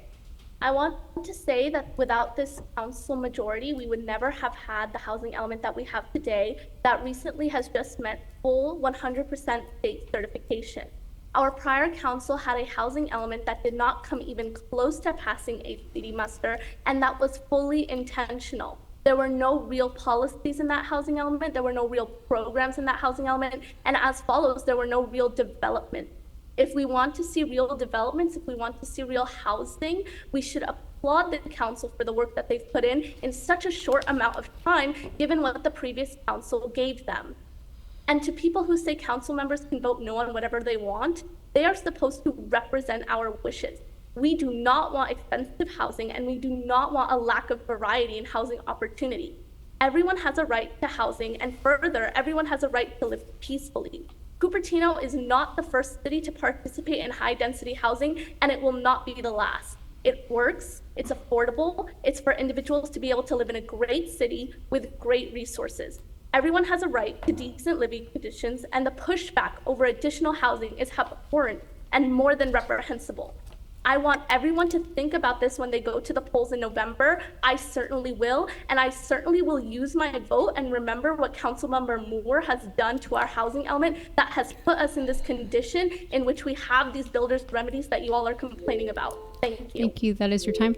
Next, we have caller 3524. Welcome. Hi, can you hear me? Yes, we can. Hello? Okay, great. Hello, thank you so much for taking my comment. I'm calling in support of implementing the buffered bike lane along De Anza Boulevard. I'm a bike commuter and travel throughout Cupertino for work and for fun. The improvements are shown to have no impact to traffic flow and would be a great for cyclist safety. It also provides greater consistency for both drivers and cyclists.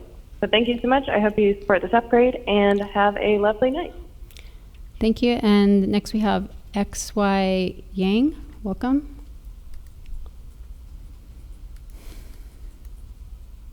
And you'll need to unmute. Oh, hi. Okay, yeah, hi.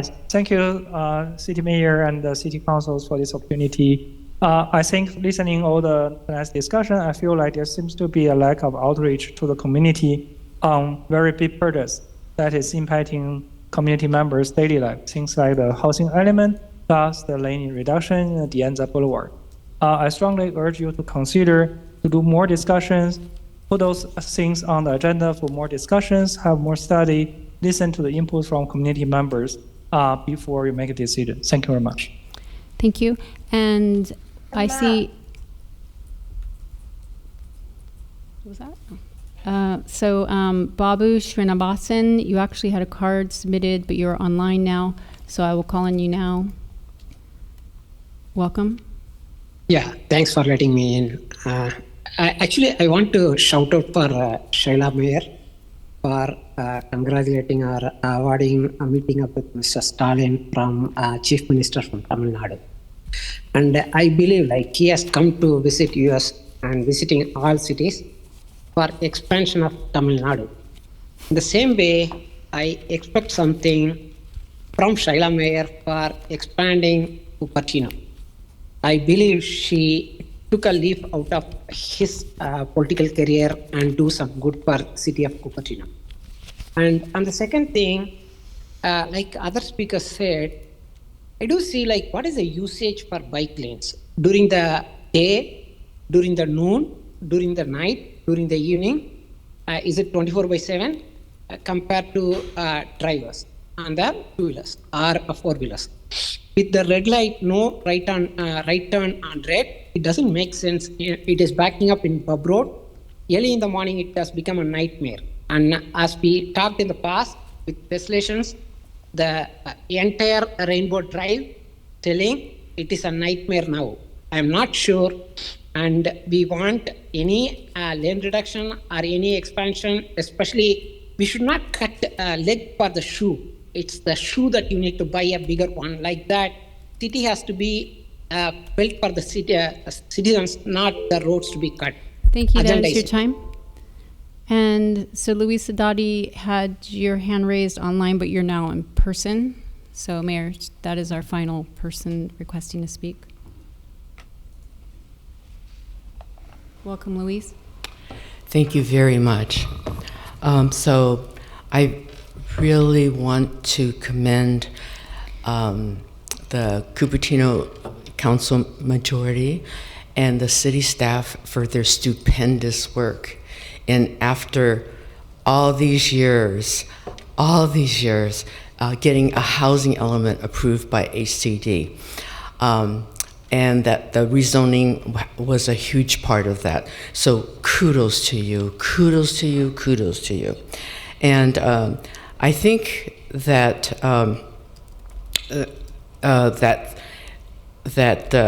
we need to draw a contrast between the majority council members who have been responsible in getting the housing element approved by the state of California.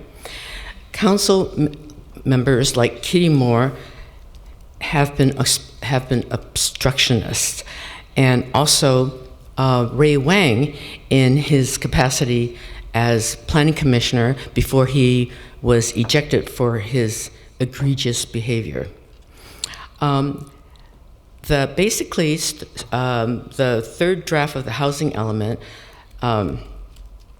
The second draft was revised by the present City Council on May 2024, and on a 3-2 vote with both council members Kitty Moore and Liang Chao voting Thank no. you. That is your time.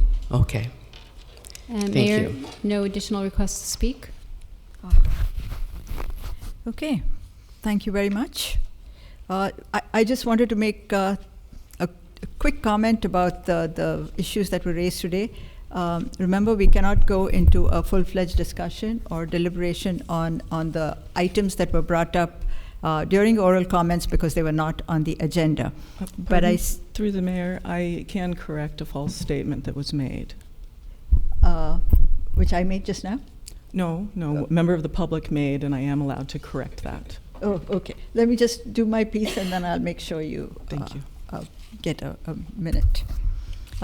So my quick comment is that, first of all, thank you to all of you who sent emails about the project. And I'm talking about the Diane's bike lane project. There were clearly two positions. One had concerns about traffic problems. One had concerns, the other group had concerns about bike safety and pedestrian safety. Whatever your position, reaching out via emails or showing up or Zoom takes a lot of time and effort, and I thank you for that. Just a quick recap again. This is not on this evening's agenda. The bike plan project was approved by the City Council twice in 2016 and 2024. However, there is a supplemental report that staff has produced, which lays out all the details, including all the objective analyses that traffic experts have done. And I'm assuming it's on today's agenda. It's on part of the supplemental packet today, right? No, Mayor, this is not on the agenda today. So it's not on the agenda. I would Okay, ask you to limit your comments accordingly. Oh, sorry about that. Okay. Just wanted to let everyone know there is a supplemental report. And because I can't really talk too much about this, I've heard all of you, and because of the level of interest in the issue of the bike lane project, it is important that all of you be fully informed and have the opportunity to ask questions of everyone. So I'm looking towards the city manager to see if there's any avenue for people who had concerns about the buffered bike lane project. Is there any opportunity for them to reach out and be fully informed by you and staff? Of course. Thank you, Mayor. Without going into the detail of the project, we have issued an informational memo that's available on City's website. In addition, City is tentatively scheduling a community outreach meeting next Thursday, September 12th, at Quinlan facility. We'll provide notification on the website and also do an e-notification to those who are interested. The intent really is to provide a dialogue so that we can provide the information accurately from staff directly to you.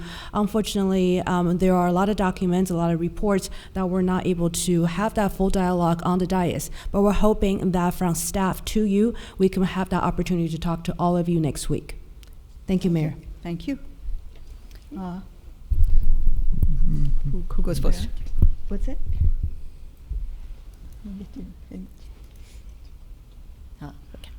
Councilmember Moore. Very briefly, please, Councilmember Moore.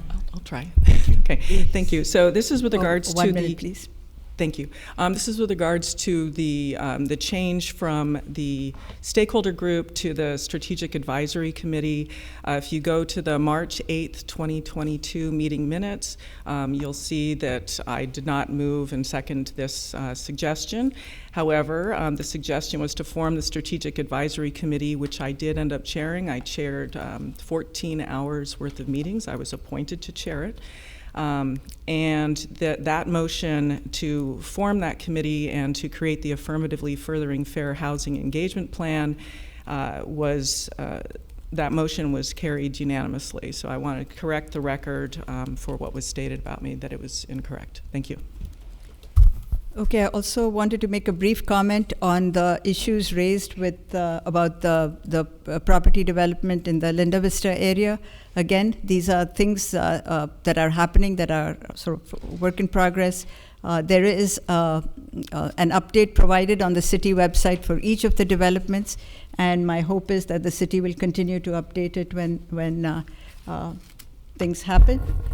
And did you want to say something? Go ahead. Yes, thank you, Mayor. So understanding that there's a lot of projects that are being submitted to city for review, either their preliminary application or they're just in flux or they have been formally applied. So the Community Development Department has launched a new website that has these information on the city's website.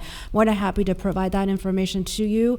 My only concern is that we're not going to be able to update the information as they're really flooding to come in. However, if you give us an opportunity to talk to you and walk you through of the information that has been provided to the city, staff is more than happy to do that. Again, we'll push out an e-notification to the community of this website that has the SB 330 Builders Remedy project that has been received by the city so far. Thank you, Mayor. Okay, and in addition to that, if there's any way you want to reach out to the staff or to any of us, you know how to reach us. Certainly you know how to reach the staff, so please make sure you get all the information, the accurate information, as accurately as it is available today. So thank you for that. Vice Mayor Fruin.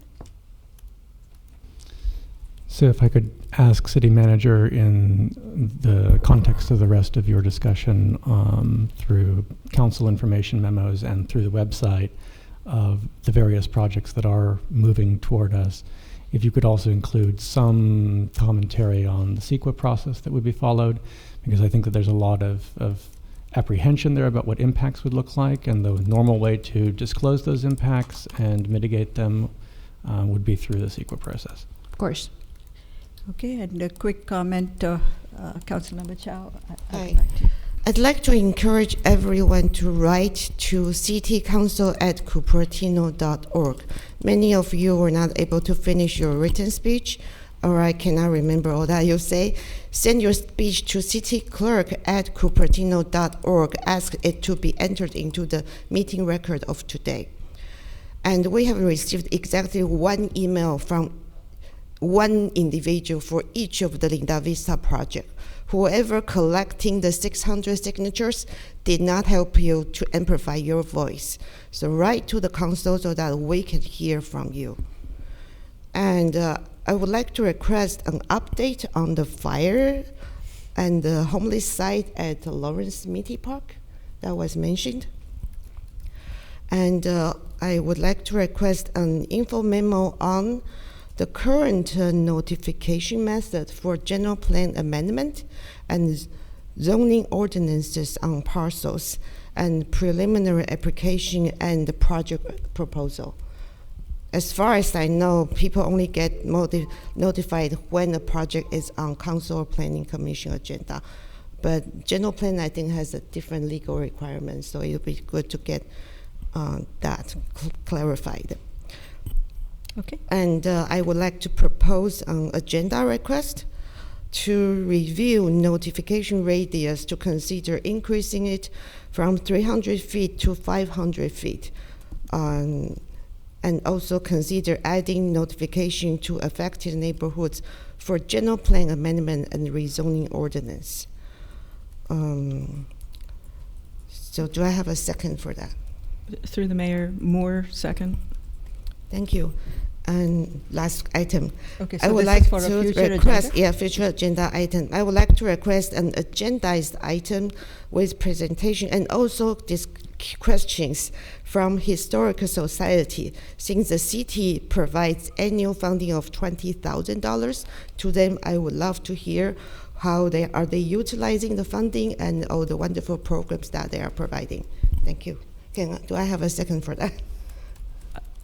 Through the mayor, I will second that, but I thought it was $40,000 we were providing for the Historical Society. $40,000 a year. Mm-hmm. Yeah, we had sorry. increased it. Correct? Thank you for the correction. Mayor, a clarification, was that a future agenda item? Future agenda item, but not just a presentation where we can ask questions. Thank you. Yes, your mic is off. Okay.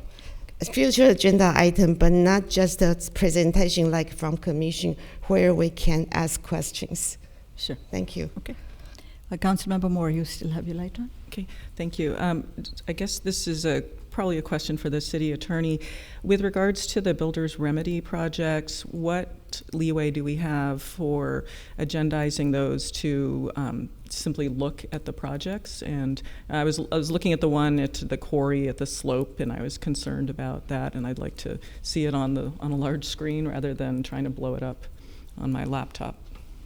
Yeah, I mean, those projects are in the early stages, so I mean, you might not even see the final form of the project at this point. So, I mean, I think it would be premature to agendize anything, before, there's any CEQA analysis that is done, before there's even a complete application in some cases. The other risk of agendizing a project at an early stage is that of course, if council would have to be very careful not to make any comments that sort of committed themselves to approving or denying the project in one way or the other, or you might actually be disqualified from making a determination as to whether to approve or deny the project at the end of the day. And ultimately, that's the most important role that you can play in the project review process. So is staff able to negotiate with the developers in some way because it's in a kind of preliminary stage? Negotiate is probably not the right word, but certainly in enforcing any applicable rules. I mean, those are going to be limited in the builder's remedy context, but you still have, CEQA is still obviously a tool that we can use, and then there are requirements that are outside the zoning ordinance and general plan that may still apply to builder's remedy projects. So negotiate might not be quite the right word, but enforce the provisions of our municipal code, to the extent that we can, given the limitations imposed by state law, is how I would frame it. Okay, and I would ask if there are any examples of case law. There might be one from Southern California regarding builder's remedy. If we could have some kind of informational memo on that. Just to see what the cases are, not asking for an interpretation, but if there have been some that we can learn from. Sure. Yeah, I don't think there are any published citable decisions, but I do believe there is a trial court decision from Southern California that may still be instructive. Okay. Thank you. Okay. Vice Mayor Fruin. Just to follow on to what Councilmember Moore asked, would the hearing that she's describing also count as a hearing under SB 330? Likely, yes. Okay. Councilmember Chow, you still have your light on? 1 minute. Another agenda request is, I'm not sure if it's applicable, but I think many members of the public would like to know if a site has been upzoned, what ability the city has to reconsider the zoning, because we did plan more 1,300 more than required in RENA, and there are 1,300 units we didn't even count in our total capacity. So likely we didn't need a lot of these smaller projects. So what kind of legal boundary is there? Can we have maybe a memo to discuss that? At least so that we can understand the legal boundary we could still have to adjust past the zoning. So I would have to give that some thought. I think that question might be hard to answer in the abstract, but certainly there are rules about and we can also consider downzoning an area while at the same time upzoning another. Right, but that gets complicated when you're talking about. For example, I think Marina likely wants an upzone. Might be an opportunity to consider downzoning certain area. There are ways that you can offset, reducing a density in an area by upzoning in another area, but that doesn't necessarily. It gets complicated when you're talking about specific projects where there have been applications. So if a memo that can clarify that, yeah, would be really helpful. I think I can address your concern. Madam City Manager, did you want to say something? Yeah, I was going to say that we also have a section for a TBD later on on the agenda. We're still within the oral comm, and I am speaking for myself, but we've been going for more than 2 hours, so if we can wrap it up, I would really appreciate it in a recess. Okay, all right. If we're done. Let's take a 10-minute recess. Oh, sorry, Vice Mayor Fruin. Yes, just very briefly also to continue some of Councilmember Chow's commentary for the city attorney. If there were, for example, an application under, a valid application under SB 330 under current zoning, that would lock that entitlement into place, would it not? Yes, it generally would. Okay, yeah. so, and a down zoning, somebody would see months coming because of notice requirements. Yeah, a down zoning a property would not be effective to override whatever rights were vested under SB 330. Okay, I just want to make sure that's clear. Okay, thank you very much. That concludes the oral communications section of the agenda. Let's take a 10-minute break before we get back to the rest of the agenda. Thank you again for those of you who made comments this evening. Okay, we're moving on to the consent calendar. Are there any items that have been pulled, Madam City Manager? Yes. Item 10 was pulled by Councilmember Moore. Item 13 was pulled by Councilmember Chow. Okay, and number 10, what was the reason, Councilmember Moore? Do we have a reason why you pulled it? Yes, so I was looking at some surrounding cities' disclosure requirements, and I wanted to have a chance to discuss that. And I have a motion already ready to go when we get to that item, so it should go pretty quickly if I can convince my fellow colleagues to go along with my idea. Okay? Okay. So we will hear it after the consent calendar discussion. And item number 13, Councilmember Chow, what was the reason again? So I have two additional questions after the supplemental reports. One on the funding source, the other one is on the how the council's direction in service level reduction involving concrete work is placed into any cost reduction for this project. Okay, wasn't there a supplemental report which answered some of these questions? It didn't really fully answer, so I pulled up the minutes from the meeting and then submitted a follow-up question.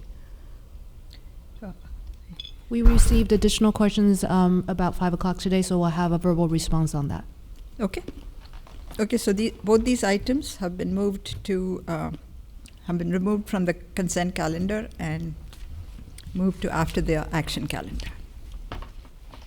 All right, any public comments on, any public comments on the consent items? Item number 7, 8, 9, 11, and 12. Mayor, I see no request to speak on any of those items. Okay. All right. So is there a motion to adopt the consent calendar other than items 10 and 13? So moved. All right. Do we have a second? More second. Okay. We have a motion and a second. Let's vote by lights, please, for the consent calendar. The motion carries unanimously with Way absent. Okay. All right. There are no public hearings. And let's move on to the action calendar. The subject is review the city work program funding to develop new extremely low income and BMR housing units for the developmentally disabled individuals on city-owned property along Mary Avenue. And our job is to receive the presentation and authorize staff to utilize the budgeted amount towards this project. I see there's a staff report, Madam City Manager. Thank you, Mayor, for the introduction. Before staff starts with the presentation, I want to thank you, Council, for allowing us to bring this item to you, and especially following many of the positive media attention on this project.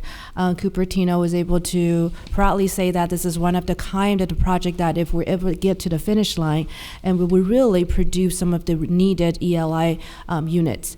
So without disclosing too much on the project, again, I just want to thank Council for allowing us to bring this item to your attention.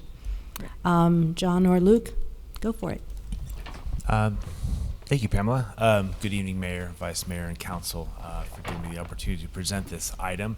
I'm John Martier, Senior Planner with the Community Development Department. I've been the manager of this project since its inception as a council work program item, I believe, in 2021. Okay, so yeah, I just really have a brief 2 slides on this. So again, kind of restating and summarizing the background of how we got to this point. Since fiscal year 2021, this has been a city work program item has included Mary Avenue project site to develop extremely low income housing ELI for the intellectually and developmentally disabled community. This is something that many members of the community as Cupertino residents have brought to staff as well as this council, prior council, to give priority to this, as stated to us, this underrepresented community within the city. On February 6th of this year, City Council approved an exclusive negotiation agreement with the nonprofit public benefit corporations who are the developers. These include the Cupertino Rotary Housing Corporation, Housing Choices, Coalition for Persons with Developmental Disabilities Incorporated, and Charities Housing Development Corporation of Santa Clara County. The project that has been envisioned for this site is a 100% affordable 40-unit 2-story apartment development. 18 of those units would be for special needs population, in other words, IDD population. 21 units will serve extremely low and very low income residents of the community, with that one remaining unit to be the one for on-site staff. A brief analysis. So throughout the time this has been a work program item, the city has allocated $250,000 from the BMR fund to process the disposition of the property, as well as the parcelization of the right-of-way and any type of consultants, either legal or environmental, that the city has retained or will retain in the future to help move this project along. As of to date, the city has spent approximately $15,000, and most of it has to do with the parcelization of the right-of-way along Mary Avenue, and to create a parcel which is now a housing element priority housing site.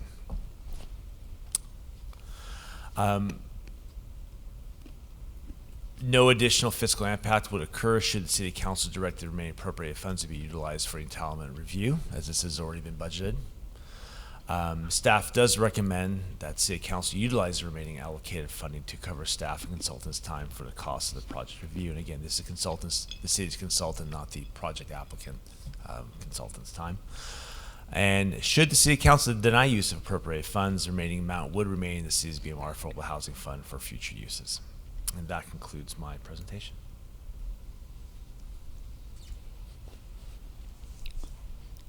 Okay. Any questions for staff? Okay, I'm seeing Councilmember Chow. You have 5 minutes. Okay.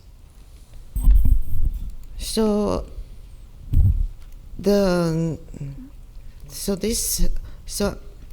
I guess I asked a question about these are below market rate fund, but it seems right now the allocation for this project is mainly about evaluating the feasibility, and I think the negotiated agreement says that the developer will bear all the entire cost of development. So I'm a little confused on if they are raising funding and will be funding the project, why does the city have to still pay the staff fees?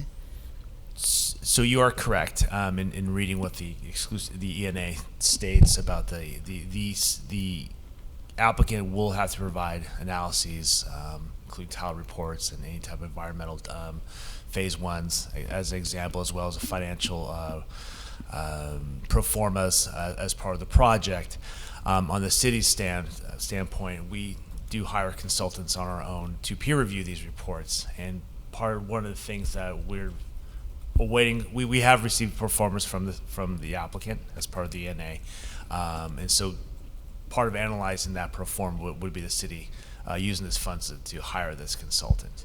So they provide on their own, not on their own dime or their own under their own payments. Okay, thank you for clarifying. So we are not paying reimburse the developer on this. It's in the supplemental report, but you do say that the BMR funding will cover the meantime of the city staff and the city's consultant. So why are we using BMR fund for our own city staff time? It doesn't. BMR, I thought it should be used to really a direct impact on building a BMR, and city staff is employed by the city. So is that the proper use of the fund? What if we're putting all the money and the project eventually did not get built? Then what happens? Would we then reimburse the BMR fund? Sure. So the answer to that is that we have a below market rate BMR procedures manual that lists the allowable methods to be where the funds could be used for. And the BMR administration and project review, those things are all within that. So you have staff hours, staff time that have to spend, such as general materials and public works staff, that have to spend time and review an application. So that's part of the fund requirement, allows us to do that. If we don't use the money then goes back to the BMR fund. Oh, so what's the deadline to spend? I think it's 5 years. For this 235, what's the deadline before we need to spend that amount? What's the deadline to spend the 200? Well, that's over here today, right? So the council has allocated this $250,000. We're here asking, does the council still have interest in this project? And if so, would you still want to allocate the remaining for this project? I mean, of course, I want the project to move forward. We could fund it with our general fund or BMR fund. I'm just wondering, because we have gotten complaint from the public that we charge too much admin fee to the BMR funding, and I think the public would like to see this kind of funding, which is scarce, to be spent really on the construction and really directly building housing. And if we keep spending this money on consultant, it may or may not happen. So should we maybe cover this with general fund and reserve the BMR fund with maybe funding the construction of this project, unless there is a deadline we need to spend it by? Through the mayor, if I may, thank you, Councilmember Moore, for bringing that question. So if I understand correctly, years ago when this item was added to the city work program, there was $150,000 allocated from the BMR fund for the city work program. Since then, this project has been identified, and council at the time added another $100,000 also from the BMR fund to this project. And Councilmember Chow, you're absolutely right. If council desires to spend money from the general fund to cover for this project, it's council's prerogative, and which is the reason why we're bringing this item to council for your consideration today. Oh, is there a deadline whereby we need to spend? No. Oh, okay. Thank you. Vice Mayor Fruit? Hopefully two slightly simpler questions. For the people who are really interested in this project, have been watching it for a long time. It's gone through a few iterations over many, many years, predating even the 2021 work program. What's next, and what should people be looking for? Well, now that the housing element's been certified from the state, the anticipation, I think, internally is that we're going to see a lot more movement going forward. You know, the applicant, the developer team has done on their own at least one that we know of community outreach efforts with the neighbors that staff had attended as more of a fly on the wall than a participant. And so they're itching to get going. And so, again, what's held up the negotiations really waiting on the HCD to give the certification of the housing element. And as of today, we are certified. So I think that's, we'll get things moving forward a little quicker. Great. In addition, I've received a few emails here and there asking various questions about what happens to the rest of the right-of-way since this parcel's been sliced off of it, in particular with respect to the bike lanes. Can you opine on what the bike throughway is? You know, Public Works is probably in a better position to answer that question, but there is a specific design for Mary Avenue, and the development of that parcel would have to adhere to any proposed, any approved design of the Mary Avenue right away. So, and that's something that I know the development team has, hopefully has been reaching out with Public Works to discuss. So before any application will come in, the expectation is for them to work with city staff to come up with a final design.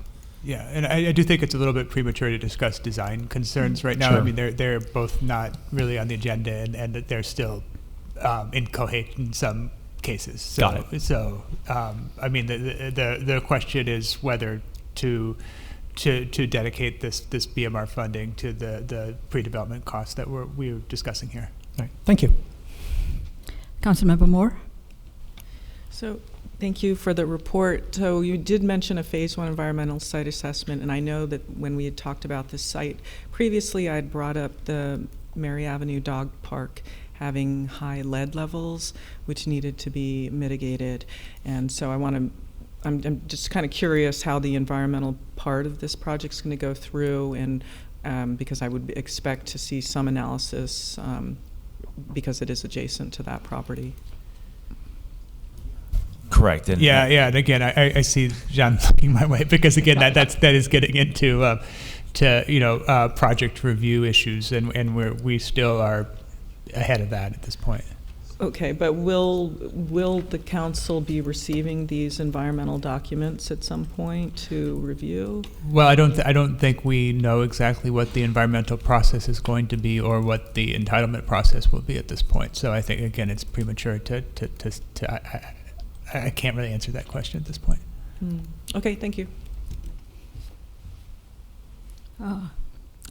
Okay, so are there any questions from the public? Mayor, I have, let's see, I have one hand raised virtually. I have, I have a couple speaker cards. Let me find my place here. Okay, so I have Rhoda Fry, followed by Jennifer Griffin, followed by Jean Bedord. Welcome, Rhoda. Okay, you get 3 minutes each. Hi, I have a slide, if you could put it up. This is something that I've showed to council in the past. I spoke a little bit earlier tonight about the below market rate housing fund, and how money from that fund had been used for things that weren't related to housing, and we still don't know where that money is, and I'd like to see it restituted. There was an article about it in San Jose Inside, something like housing funds used for lawsuit. Anyway, so it got me looking at what goes on with our housing fund. And and this is on topic because I want to make sure that our below market rate housing fund and affordable housing fund is going for affordable housing below market rate. And I would imagine that this project moving forward will want more money from our fund. But if that fund is being used for things it shouldn't be, then we're not going to have as much money. And so I started looking at what we're using that fund for. So I'm pointing here. So in 2019, this was sort of our staff costs. Mayor, I'm afraid this is outside the scope of the agendized item. You know what? I a number of times. Rhoda, I wasn't asking your opinion. I'll have to defer to And the... I've been on topic before, and you make a habit of interrupting me. You're muted. If you have comments that are germane to the agenda item, you still have a minute, 30 seconds, Rhoda.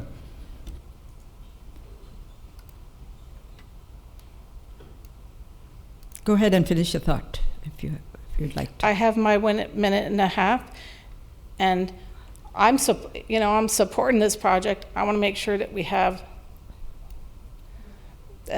have money to support good projects, and that we use our money efficiently. And I have my 3 minutes, and I want you to sit here and think about it. And that's why I'm standing right here, and that's why I've been here since this meeting started. Okay, so if you have any comments germane to the agenda, please go ahead. You still have some time. I have 50 seconds. Okay, go ahead and use it for the topic under discussion. I am using it.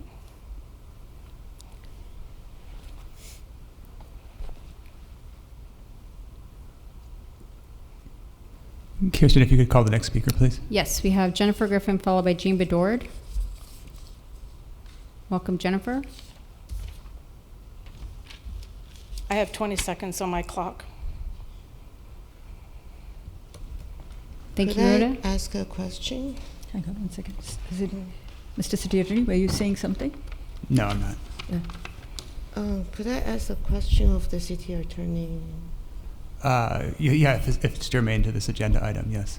So I think it's the discussion of admin cost of a BMR funding, because that's what this funding is being spent on. So that's germane to the item, right?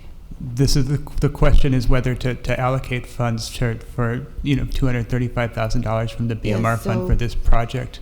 The question is not, some sort of bogus reconstruction of the history of the BMR fund is not germane to the agenda item. So people are not allowed to bring up the history of how BMR fund is used, as we are talking about the current allocation of BMR fund. For example, we are not talking about the current. We are talking about one project today.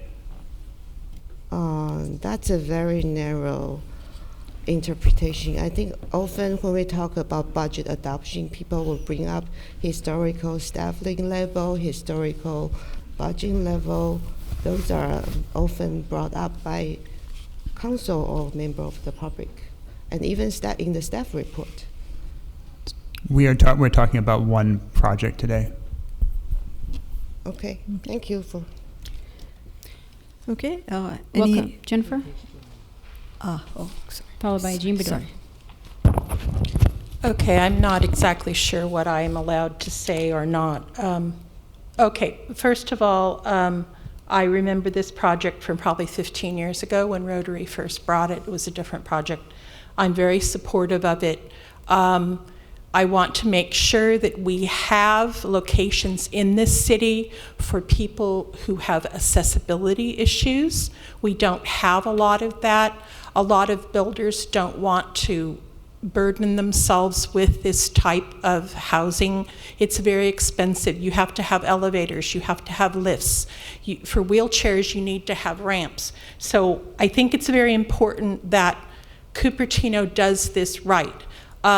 Then again, I have concerns about money coming out of the BMR fund, and I'm assuming the attorney will tell me when I'm off topic, but anything that I have in here that I think I should be talking about and is off topic to you all, I will send an email to all of the city council members, because I have some grave concerns. I don't know, the other thing is too, I don't know when we're going to be talking about this project again. I don't know if when it's agendized, maybe you all can talk about that.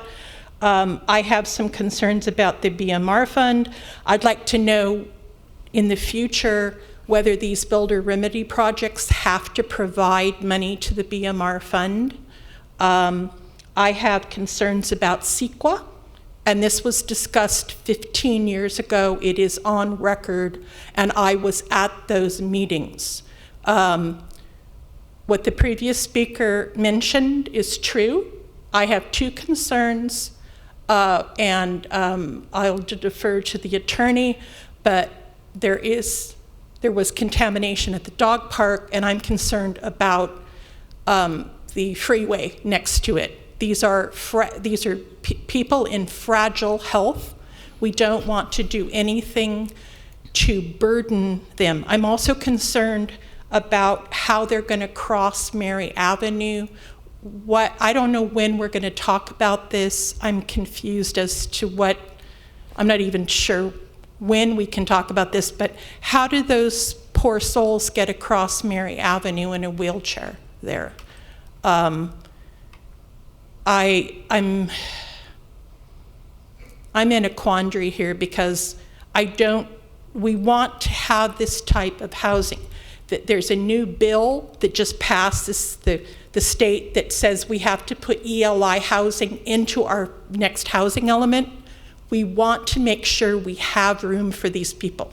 I do hope that the 2 stories have elevators. I need elevators. Thank you. Thank you, Jennifer. Next we have Jean Bedord. Welcome, Jean. Thank you, council and staff. I will be brief. I simply want to say I completely support this project. I don't know how many years we've been working on this project, and to actually see it so close to fruition makes me feel good.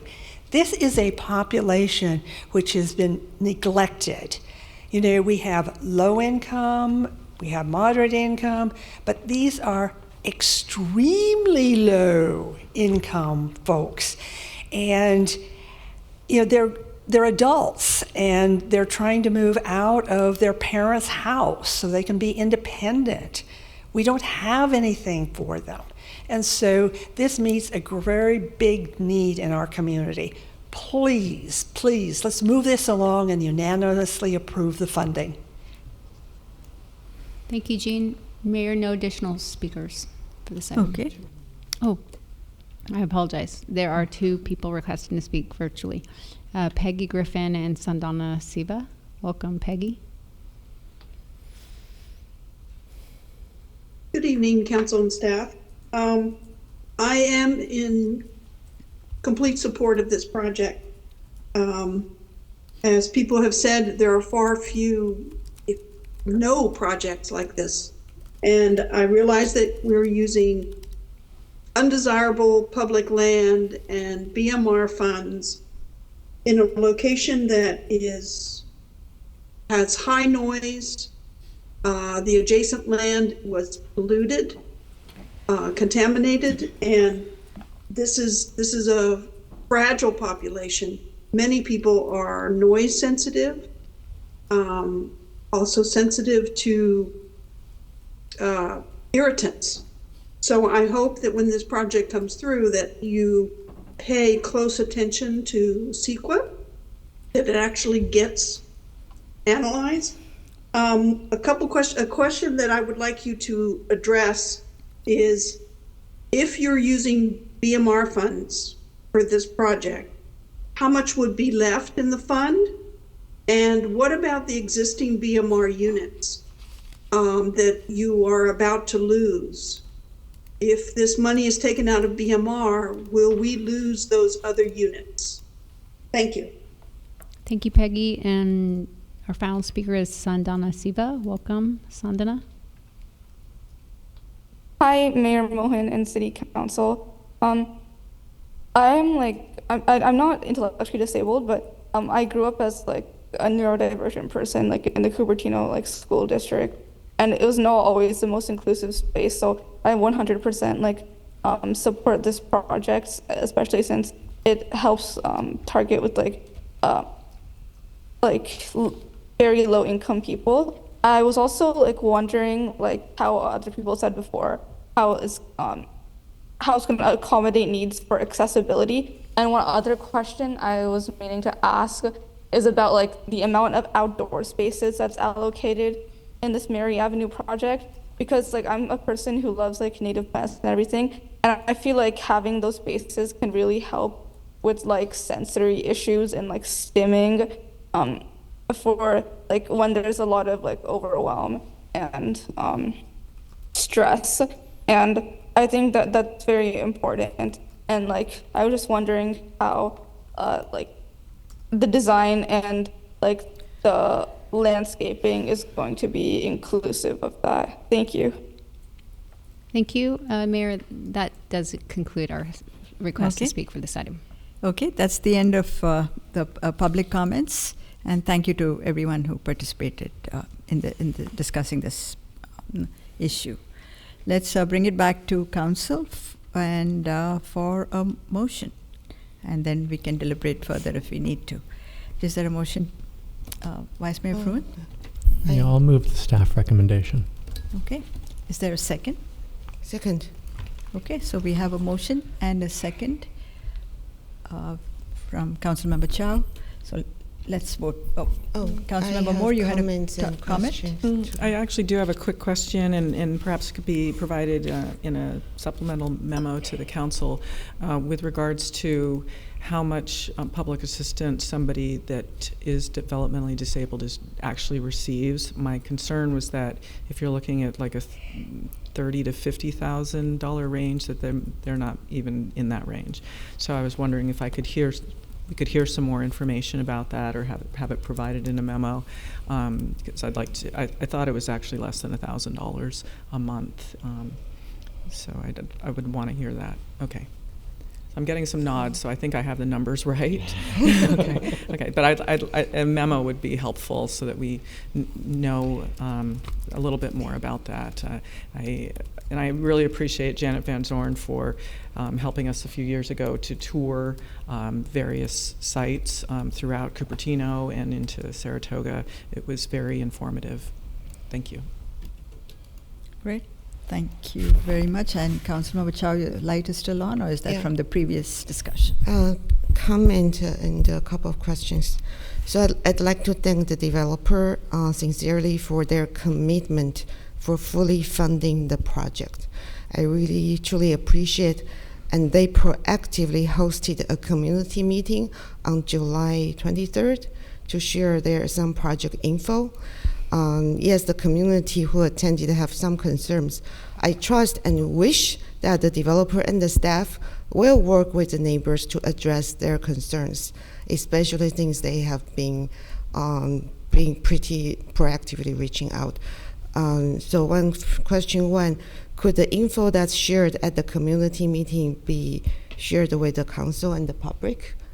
Does this I don't believe we have any information that was provided by the developer. I understand we that. Request that from the developer if they So that was a private developer's presentation, not part of the city presentation. So we don't have those materials, but we can certainly reach out to the developer and see if they're willing to share those materials. That would be great. Yeah. And how much will be left in the BMR fund? I think one of the speaker asked. We don't have that. We don't know how much is going to be left. I mean, we estimated years ago the $250,000 to spend on this.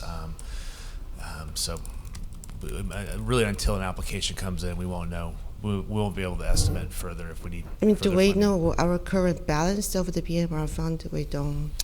We do have a balance. I don't have that information available, the current balance. But it's a little over $4 million. Oh, okay, great. Ballpark is fine. And the supplemental report indicates that staff will have another memo in 2 weeks to answer the remaining of my questions. That's correct. Thank you for that. And at this point, I actually would like to propose a friendly amendment that fully support the staff recommendation, but I also want to be sure that in the unlikely case this project didn't go through, the city will use our general fund to cover the cost so that we preserve the intended purpose of below market rate. And then at that point, we will, city will replenish the BMR fund with the amount that's spent on this project.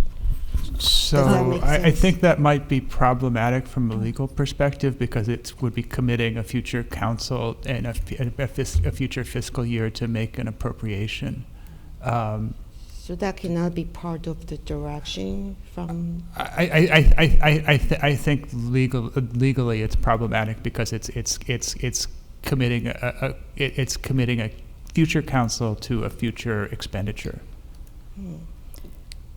Okay. I mean, I think this can be addressed when the time is right. Yeah, certainly that's. Can I mean, maybe include to consider, so it's not committing them, but at least bring this up as something to think about. I think if the motion, if the movement is acceptable to including a language that's non-binding in the motion, I think that would solve the legal issue. So would Councilmember Fruin accept the friendly amendment?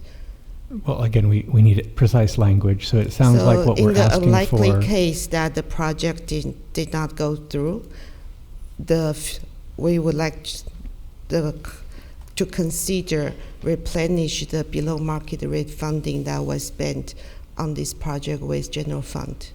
So you would like a future council to have an agenda item that includes that information if this were to come back to council? I suppose if it didn't come through, there will be a council agenda discussion. Mr. City Attorney, can you offer us maybe some language? I believe the request is to amend the staff recommendation to add language that would ask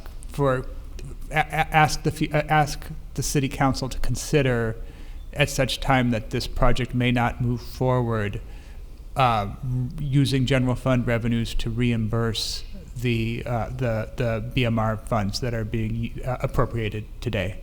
That seems acceptable. Can I ask a procedural question? What does that mean, not move forward? Is it the entitlement? Is it the construction? Is it the sale? I think that would be. I think there is room for interpretation, but that would really be up for the future council that's considering this to decide, right? And we could, however we framed it, we could not bind them anyway. So I think it's fine to leave it rather somewhat. I wanted to make a quick comment. I'm not sure I'm in agreement with making decisions for future council members or the council, and if our priority. If this is still a priority 5 years from now, we should be willing to fund it from the general fund or from wherever. And if 5 years from now it's not a priority anymore, then it's not a priority anymore. So I'd hate to sort of tie up future council actions. Can I respond? So, pardon me?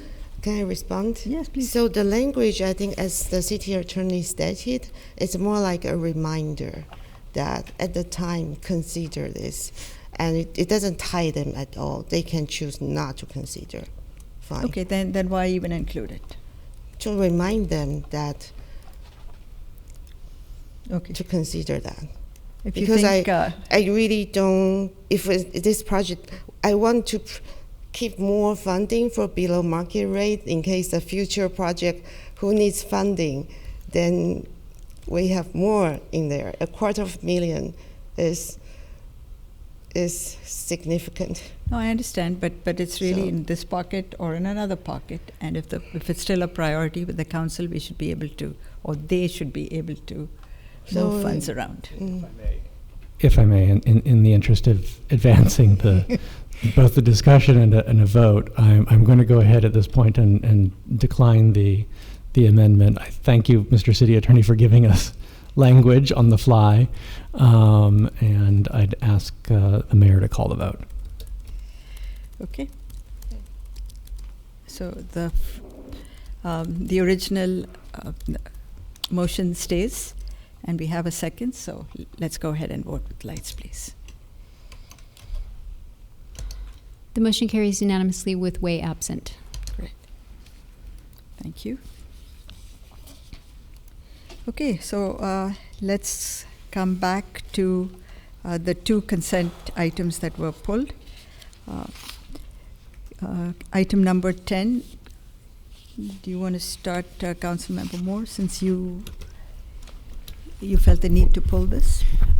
Yes, thank you, Mayor. So with regards to item 10, it is regarding the filing of economic disclosure forms and for the project or governmental decisions which have a reasonably foreseeable material effect on an economic interest. And I looked at some surrounding cities. We are going to be a growing city. To make this pretty quick, looking at Sunnyvale, they have a higher level of disclosure for many of their positions. When we close public comment on this item, my motion would be that for the disclosure categories that we have for Cupertino, which are lower than what the same position in Sunnyvale has, that we move up to what Sunnyvale has for their disclosure requirements, and for anything that we have that's higher, we keep it, very simply. Okay, does Madam City Clerk, do you have any comments on this? Only that the disclosure categories are determined by department, and that type of information and analysis would be provided best by the department heads for their own positions. Right. Or this, if the city manager or city attorney would like to weigh in. Okay. Vice Mayor Fruit? Yes, just quickly, sort of on that point, how certain are we that the categories in Sunnyvale are precisely analogous to what we have? I don't think that analysis has been done at this point.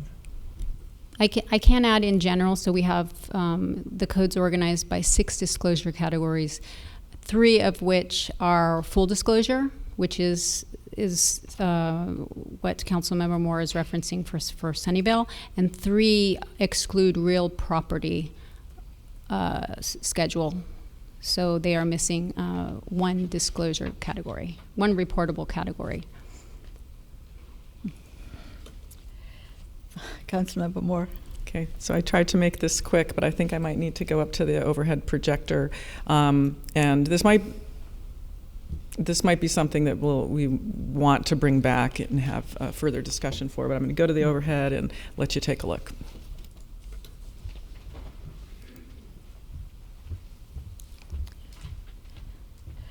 While she does this, how often do we do this, Madam City Clerk? So the agencies are required to review their codes every 2 years. The last code review was in 2020, and so we did provide a review.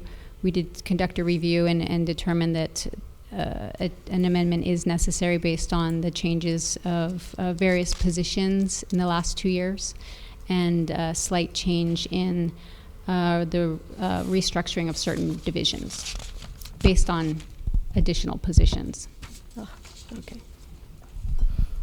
And what do we do with? Do we submit this to anyone? So the council is the code reviewing body. They confirm that an amendment is necessary and they approve it, and then the city manager signs that that review, and then the city clerk will file it with the resolution that's approved by the council. But the FAPC does not require that we actually submit to their agency. We just file it. Okay, so it's an internal process. It is, yes. Thank you. Thank you. However, if we're ever audited, we would need to provide that information.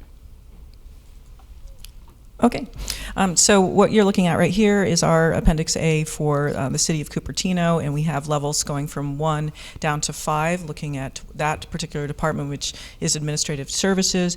If you look at the city of Sunnyvale, they pretty much across the board have put everyone into a disclosure category 1. And moving on, the lowest that they have appears to be a 3, but almost all are in category 1. And to clarify for Councilmember Moore, when she's referencing category 1, that is full disclosure, which requires reporting all investments and positions in all schedules, all 5 schedules. Thank you. So you'll see here we're down to a 5 here. Next page we have some 6s even. more 6s, 4s, 5s, 6s, a bunch of 6s. And again, we have some 5s and 6s. So as we are a growing city, I would be looking more towards what Sunnyvale is doing for their disclosure requirements, especially since we're going to be having a great number of entitlements that are coming for various properties, and lots of decisions with regards to public works as well. So it would be my preference, if my colleagues would agree, to either bring this back for further discussion on the decisions, these selections that we have. I do believe it is a council discretion for what level of disclosure that we have. I'd like to have that aspect commented on by the city attorney as to whose discretion it actually is. I mean, it is the council's decision to adopt the code. I'm not sure. I don't believe there's anything that constrains the council's discretion to require greater disclosure. So I'm sorry. Could you repeat the last sentence? I'm not aware of anything that restrains the council's discretion to require greater disclosure than is required by state law. Okay, thank you. So my suggestion was to make it easy was that for the positions that match with Sunnyvale, we move them up to what Sunnyvale has, and perhaps if there's some question about a position because it doesn't have a perfect fit, that we move it up to a 3 or something to that effect. And then later on, next time we revisit this, we have a more in-depth discussion about it rather than going line by line, which will take us a great amount of time. And one more thing I just wanted to add. So Councilmember Moore's suggestion is merely adding one additional reporting schedule, which is Schedule B, regarding real property, including rental income, to 3 of the disclosure categories out of the 6. So not a great, it's not a great deal of additional disclosure, in my opinion. Okay, so it's one more additional. One additional schedule, which is the Schedule B regarding real property, to 3 of the 6 disclosure categories. So it would impact Category 2, Category 3, and Category 5 in the city's code. Okay. If you say it's not complicated, although it does sound complicated to me. So if any employees or officials have real property that's located in Cupertino, they would be required to disclose that, including a rental property. Okay. Mayor, if I can get a clarification, is Councilmember Moore looking for a revised ordinance to be brought back for council before it's adopted, or this is something that we could work on for next year?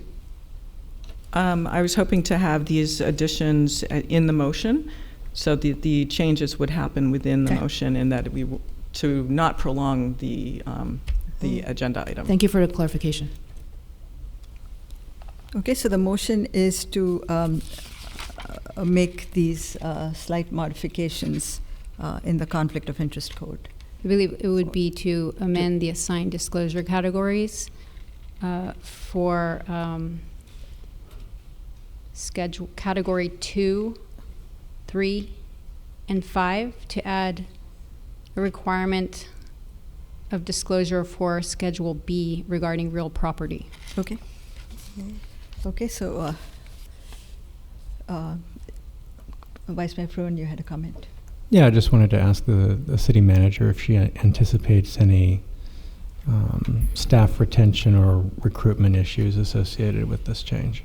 I can't answer that question. I mean, so this was just being brought up to my attention today, so I would need to talk to city clerk and also admin services director to get an answer back to you. Okay.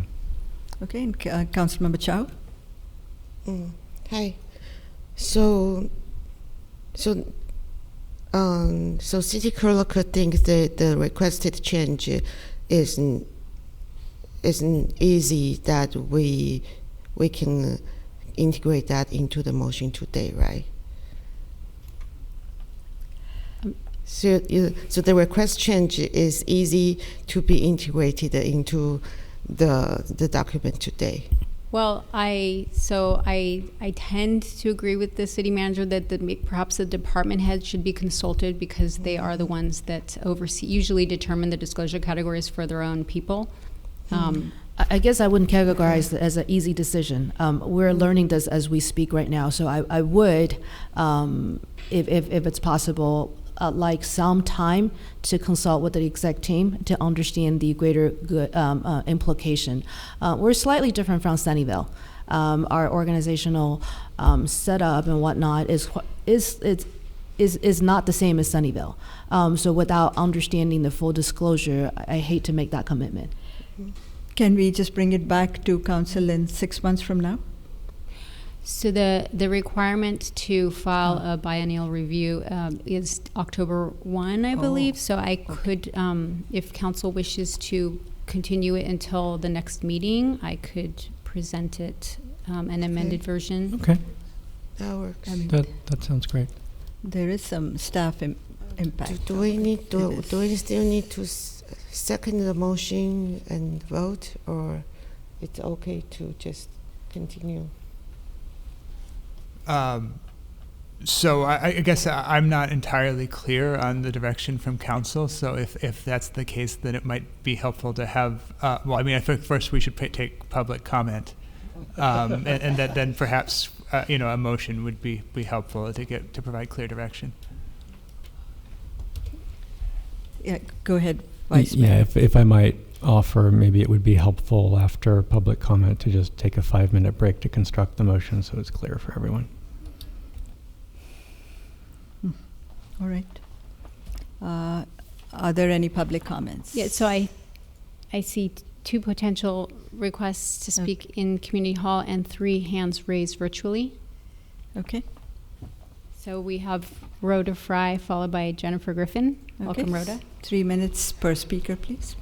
I want to thank Councilmember Kitty Moore for pulling this item.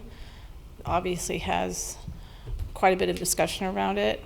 I wish that it had been on the actual agenda because it's an important item. And frankly, when I saw it, my eyes glazed over. So I am so grateful to Councilmember Moore to drill down, get into the details. And I would also encourage the council to postpone this item. We now understand that it's really important. The idea that possibly somebody might choose not to be employed at the city of Cupertino because they have a conflict of interest that they want to hide from the city, that doesn't quite make sense to me. It sounded like that was what was being implied by one of the council members, and I find that shocking. I do like the idea of being modeled on well-run cities, and Sunnyvale is an awesomely well-run city, so let's aspire to be like them. And I thank you very much. And so did you wish to speak on this item, Jennifer? Because you yes, noted I think okay. it's right there. Okay. I did the best I could. At least I put the right number in it. Yes, this is an interesting development. I think it's good that we have disclosures I've worked public and private, and I have members of my family that work for the federal government. My grandfather was a NASA employee at Moffett, and it is quite common to have to fill out lengthy disclosures. I have worked at 3 startup companies. I actually had to fill out forms of this type of thing. It's very, very important. Yes, it is an invasion of privacy, but then again, every job has something that could potentially be in conflict with something else. If someone has something to hide, then maybe they shouldn't work in that job. It's a choice. People make decisions about where they work. They may have things in their past that they may not want to disclose in a particular situation. They may have things that they want to keep private about their family, etc. Look at all the people that are in our presidents, our vice presidents, etc., that are in the public eye And there are things that have been brought up in their past. Yes, it's an invasion of privacy. Maybe it is going beyond a bit, but then again, we are in a public forum here. And I think that because you all took a lot of time to set up this ethics in the beginning, this took 2 to 3 years, and every city has this type of thing, I think putting in a real estate form is appropriate. I have seen it before in other locations in other cities, and I don't consider it an overt invasion of privacy. When Apple Campus 2 was being set up, there were a lot of people that were affected because there were interests all over the city. I think that we need to be sensitive to people's reasons why they might not want to fill out a form. But then again, if everyone has to fill out the form, then we're not singling anyone out. Thank you. Thank you, Jennifer. And now we have 3 people requesting to speak online, virtually that is. Peggy Griffin, San R, and Babu Srinivasan. Welcome, Peggy. Good evening, City Council and staff. I am all for the proposal that Councilmember Moore has suggested. As far as conflict of interest, we have employees and staff whose job it is to decide where things go, what's on a street and what's not. They should disclose whether they own property in Cupertino and whether it's rental, because sometimes they make decisions that could improve or not their property. If people are not willing to disclose this information, then they shouldn't have that job if potentially it's a conflict of interest. More and more things are intertwined, and we really do need to have an open discussion about conflict of interest. So I do support adding the property to the list and also reviewing the numbers, designations for the positions. I was looking at planner, and I would have thought that planners would have had a 1, but they don't. It's a 6. So I think you really do need to look, and I am for going with Councilmember Moore's suggestion. Thank you. Thank you, Peggy. Next we have San R, followed by Babu Srinivasan. Welcome, Sam.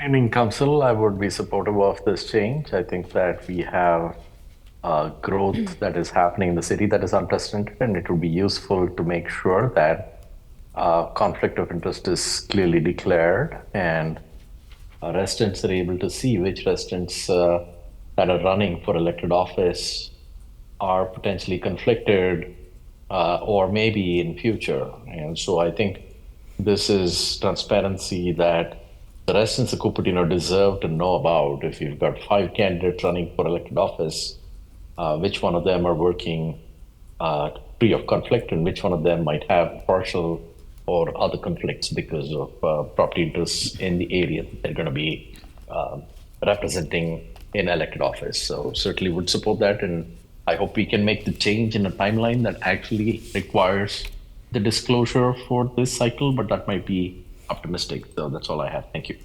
Thank you, San. And next we have Babu Srinivasan.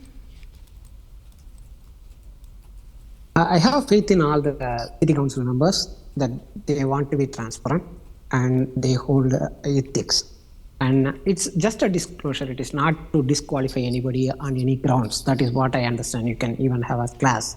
Because when somebody plans for an office, they are planning for a term. So whoever is the current one, I don't think we can have an exclusion so that we don't need to delay the agenda. Like what Sanar said, with especially election running coming around, that will give people who are running for the post can decide whether they have conflict of interest, and if they want to really continue, they can continue with the elections, or they can plan it some other options.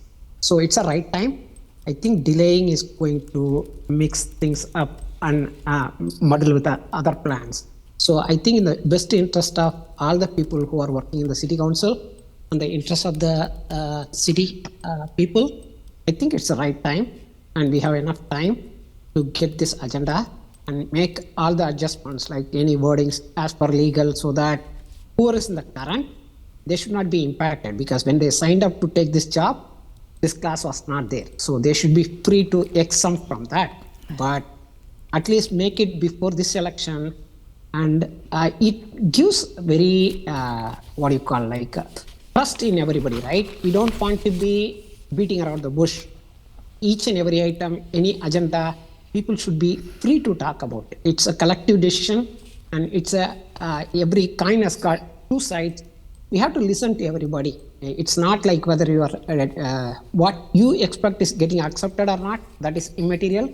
But we need to have a healthy discussion and free from holding up any thoughts and engagement. Even today, like what I, in the interest of time, the presentation was one way, I appreciate, but engagement is the key, and that is where people get engaged. Like if you see where there is an action that really impacts people, it doesn't matter whether it is a early start of the stage or end of the stage, people come out and then speak up. So it's one of the things we should take it up front rather than getting again and putting it in the table. I think I appreciate everyone, and whoever has brought it, salutes to them. So there is nothing to be hidden, and if people are not comfortable disclosing what they are of, I think they should be not in the scene in the public affairs, and they should not be even thinking of, dreaming of holding any position in any of the city council.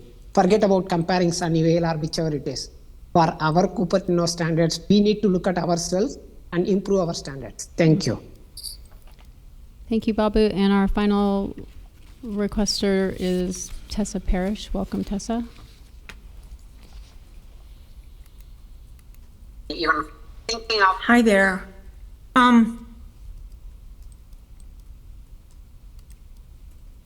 I'm sorry, I can't, I hit the wrong button here. Hopefully you can hear me. But I wanted to say I'm surprised. And our final requester is Tessa Parrish. Welcome, Tessa. Hi there. Can you hear me now? I apparently Yes. have two windows open. Yes, okay.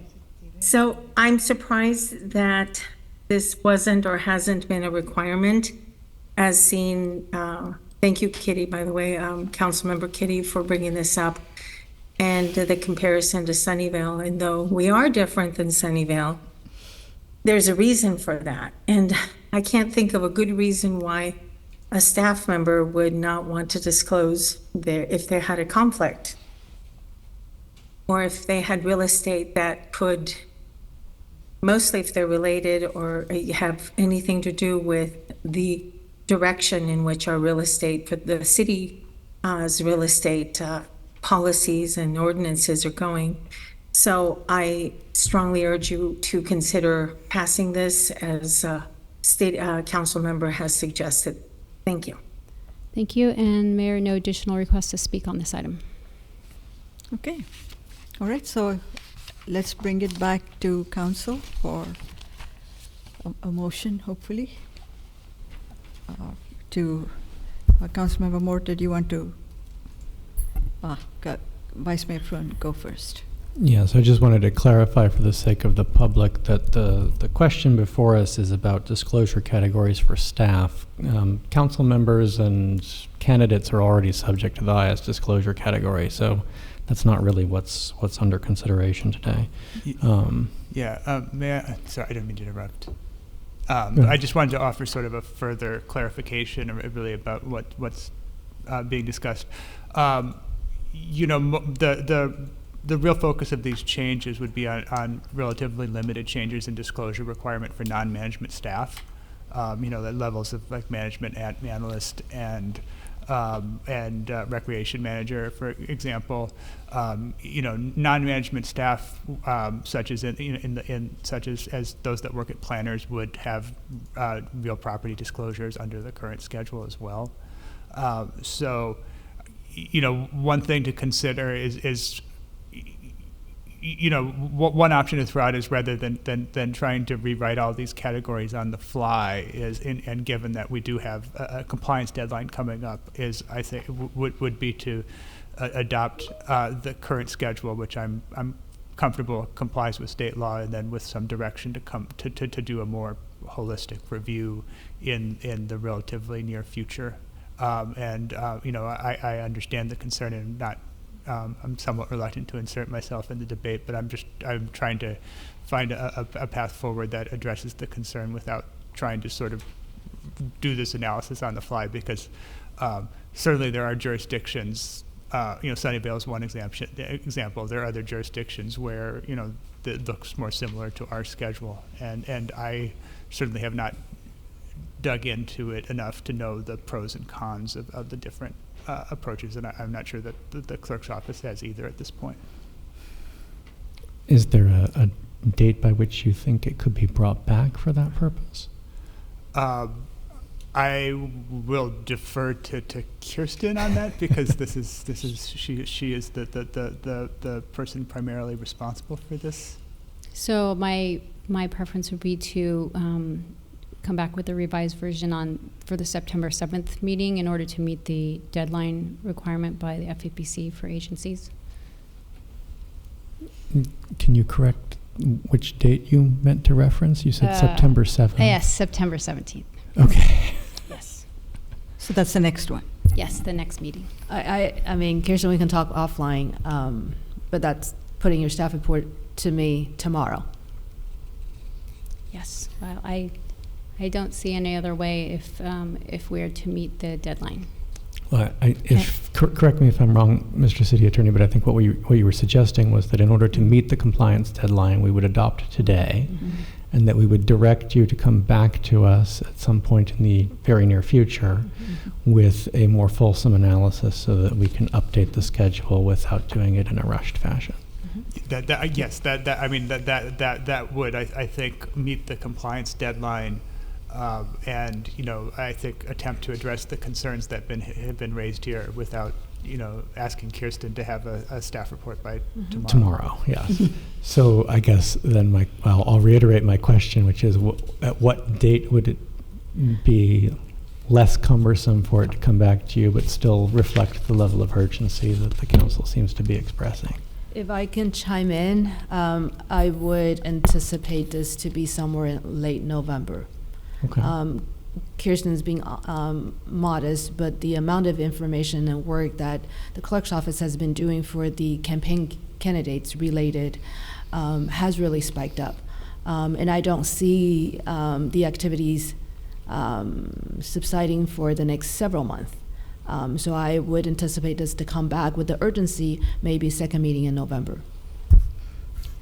So my recommendation would be to approve this as it stands now, so that we can meet with the compliance deadline, and then take some time to revise it, and maybe bring it back November or whenever it's convenient for a revised version. But for compliance purposes, we've met all the requirements by approving it as it stands today.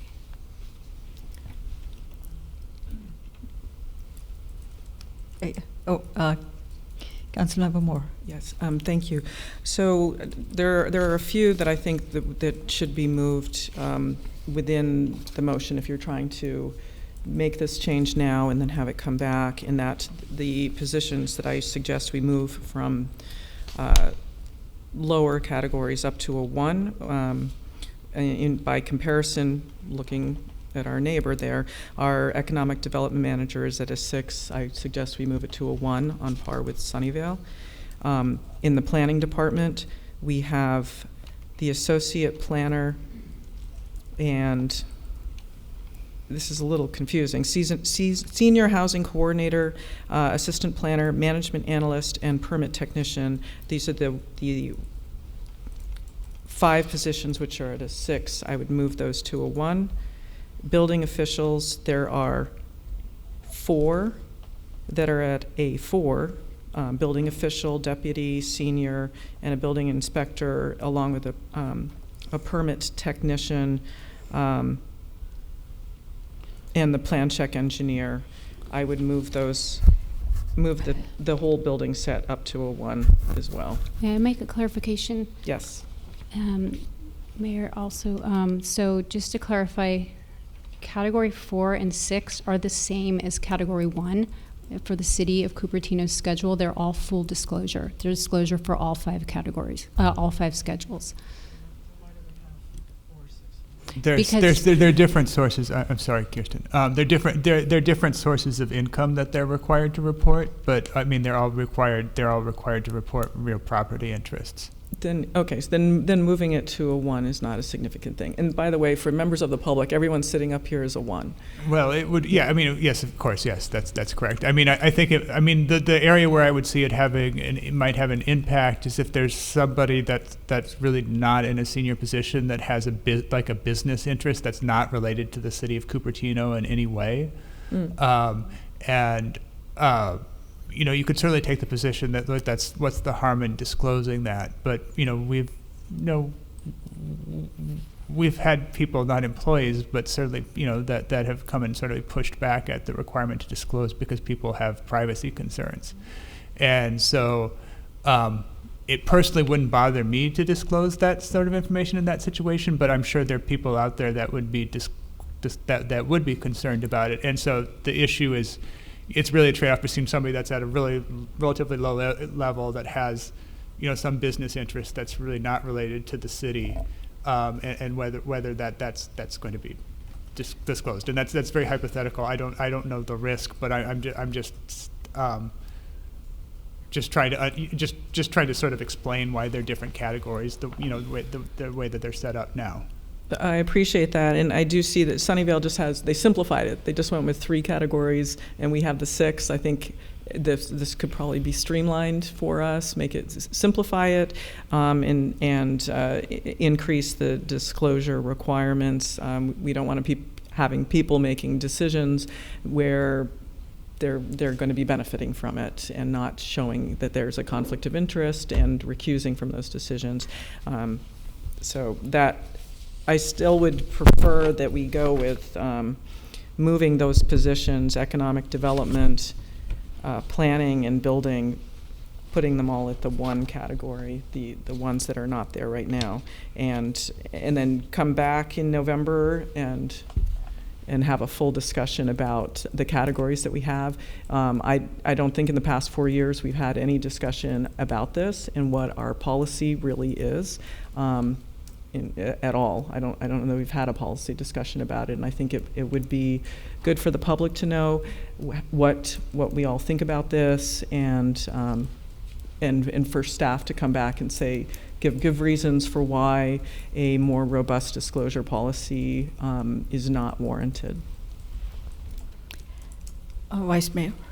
Mayor, my light has been on since the public comment I'm sorry. ended. Okay, we'll go with you then. Yeah. So I know that it might be a privacy concern for some people who haven't really done it, but then the trend of the recent state laws is to streamline a lot of the project approval process so that the city staff plays a more important role in interpreting the state law and the city code and enforcing it at different levels. So disclosure, as said, doesn't disqualify anyone. It's just a disclosure. It's a trust issue for the residents to know that we can trust this person is not going to financially benefit from it, or they have any interest that might be related. So yeah, I'm willing to look at if other cities have done it, then why couldn't we? Thank you for bringing this up. Vice Mayor Fruin. So it sounds like what might work then is to move that we approve the staff recommendation today and that we bring back for a more fulsome policy discussion as to what our categories should be, if they should be simplified, in the second meeting of November. Do you think that that's doable? I'm sorry.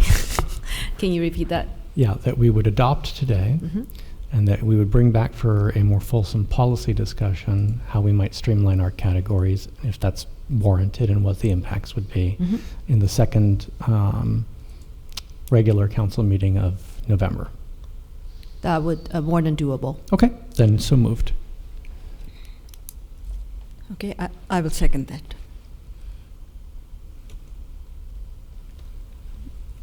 Councilmember Moore, Councilmember Moore, would you to like to make a friendly amendment to that motion? I would like to add that we not just look at the categories, but that we look towards look at what Sunnyvale has, and I'm curious with regards to these titles, if they are if what we call a deputy city manager is the same as the deputy city manager in Sunnyvale, so that we can compare apples to apples with regards to these positions. And unless there's some other part to a friendly amendment that the city attorney would like to add on that I'm missing. No, that sounds good. That's actually. good. Okay. No, I was checking if I'm missing something. Okay, thank you. I can accept that. Okay, thank you. And your seconder? Yes. Okay, so let's vote by lights then.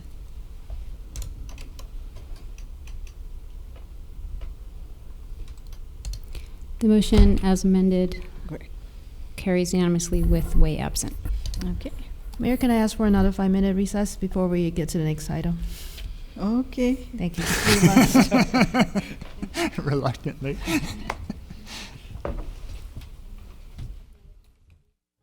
From the short break, and we are down to our last item, hopefully our last item, item number 13, which was pulled from consent. Councilmember Chow, do you want to go first? Okay, so thanks to staff for the supplement. Oh, sorry. Thank you. Thanks the staff for the supplemental report. Really helpful. But I do have a small request. Some of the questions was from the residents, and I just forwarded it. But they are attributed as Chow. As I felt really uncomfortable reading the report because that's not the tone of language I would have used if I had written the question myself. So if possible in the future, could you just write forwarded by Chow? We don't have to say which resident, but that would make it more clear. I didn't personally write the question. For clarification, Councilmember Chow, we don't typically include responses to a resident in the supplemental. And that's why we included your. Yeah, I know you can say forwarded by Chow, so I did forward that, but I didn't personally write the language. I'll consult with the mayor. Why does that need to consult with the language? I'm just requesting accuracy in the supplemental report. When you just put Chow, it's inaccurate because it was a question forwarded by me. So just make it more accurate, forwarded by Chow. Is that very hard? Like I said, I'll consult with the mayor. Okay, and I'm not seeing that, and I Mayor, do you think it makes sense to just be more accurate? A question is forwarded by. Actually, I'm not understanding the question. Okay. And that's okay. We can talk later. This is not the agenda matter. Okay, yeah. What is that your... So these are the two questions I have submitted to staff. Sorry if late, because I wanted to find out what I was referring to in my original question that it's question 2. That last year when we were contemplating service level reduction, initially the proposal was to have the residents maintain it. But I think the staff came up with a very good compromise that the staff would still maintain it, but then at a lower maybe quality level. So I copied from the April 16th council meeting. This was the staff report, I think. I think an attachment on the public works portion. The program will shift the sidewalk maintenance focus from removal and replacement to grinding of tripping hazards, except in extreme situations. and so on. And says, as a solution, this has some advantages, including minimizing the environmental impact of removing and replacing concrete and significant cost savings. So my original question was, how has this change in service level come into play with this scope of work in the contract? Are we using this method to reduce cost so we can maybe cover more area than intended? Good evening, Council. Chad Mosley, Director of Public Works. For this contract here, we're focusing on more of the sidewalk replacement aspects, and we will have another project coming shortly that will focus on more of the grinding and the cutting. Keep in mind that we will, as we move into the forward, still have to replace sidewalk on occasion depending on the severity of the damage. What we're hoping to do is to modify our policies so that we don't have to do as much replacing and we can do more grinding and cutting. With this contract here, we have the replacement portion of it. We have reduced that from previous years. This doesn't seem like it's very reduced because the contract amounts seems fairly high, but that is because we have rolled over funds from last year. We ended up canceling our contract last year early, so all of that work that was scheduled for last year has been shifted to this year. So we're doing a portion of last year's work and this year's work. But are you also, I guess, using these measures to reduce costs so we may cover more area with less dollars? That is correct, yes. Yeah, that's good to know. And the second question is regarding the funding, because it says that the project is funded through transportation fund, and which it says it's a transfer from gas tax funds. I'm curious, because sidewalk is not really transportation. I thought transportation should cover vehicle traffic, intersection lighting, and those things. Is this a valid use of transportation fund, or is this described anywhere that? Yeah, this is a valid use of transportation funds. You're focusing mostly on vehicles, maybe bicycles, but pedestrian movement is also a form of transportation, and sidewalks facilitate pedestrian movement. And like gutter is transportation? Gutters are a portion of the road that separates the sidewalk from the roadway and provides kind of a drainage aspect to it. But if a curb and gutter is uplifted, then typically you need to replace the sidewalk with that. So it all is part of the transportation system. Okay, thank you. Is that it, Councilor? Yeah. Okay. Does anyone else have any questions on item 13 from the council? Seeing none, let's go to the public. Any comments? Yes, Mayor, I have one request to speak in Community Hall and I see two hands raised virtually. Okay. So we have, yes. Okay, 3 minutes each, please. Rhoda Fry. Hi, good evening.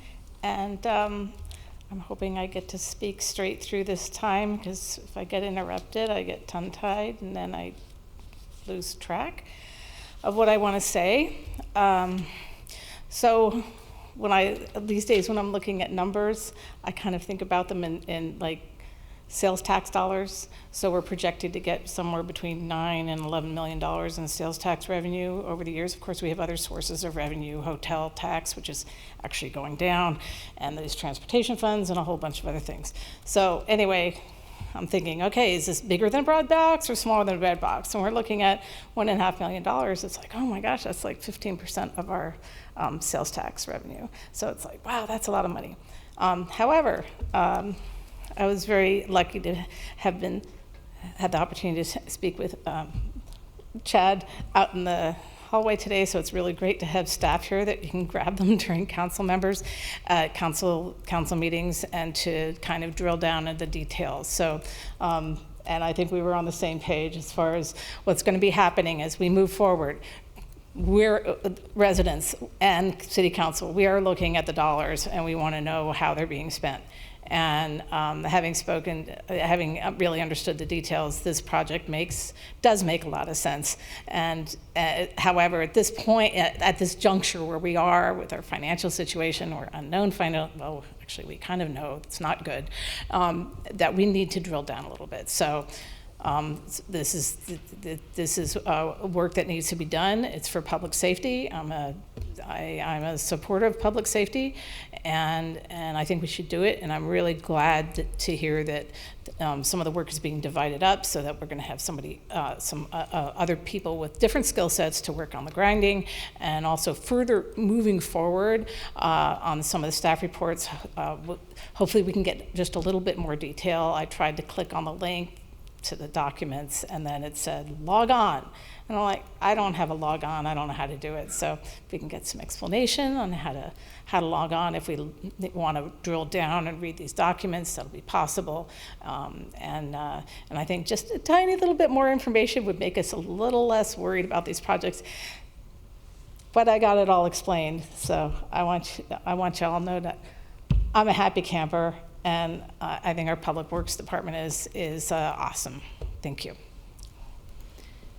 Thank you, Rhoda. And so are you. So we will move to two individuals requesting to speak virtually, Peggy Griffin and San R. Welcome, Peggy. Good evening, City Council and staff. I submitted a lot of questions.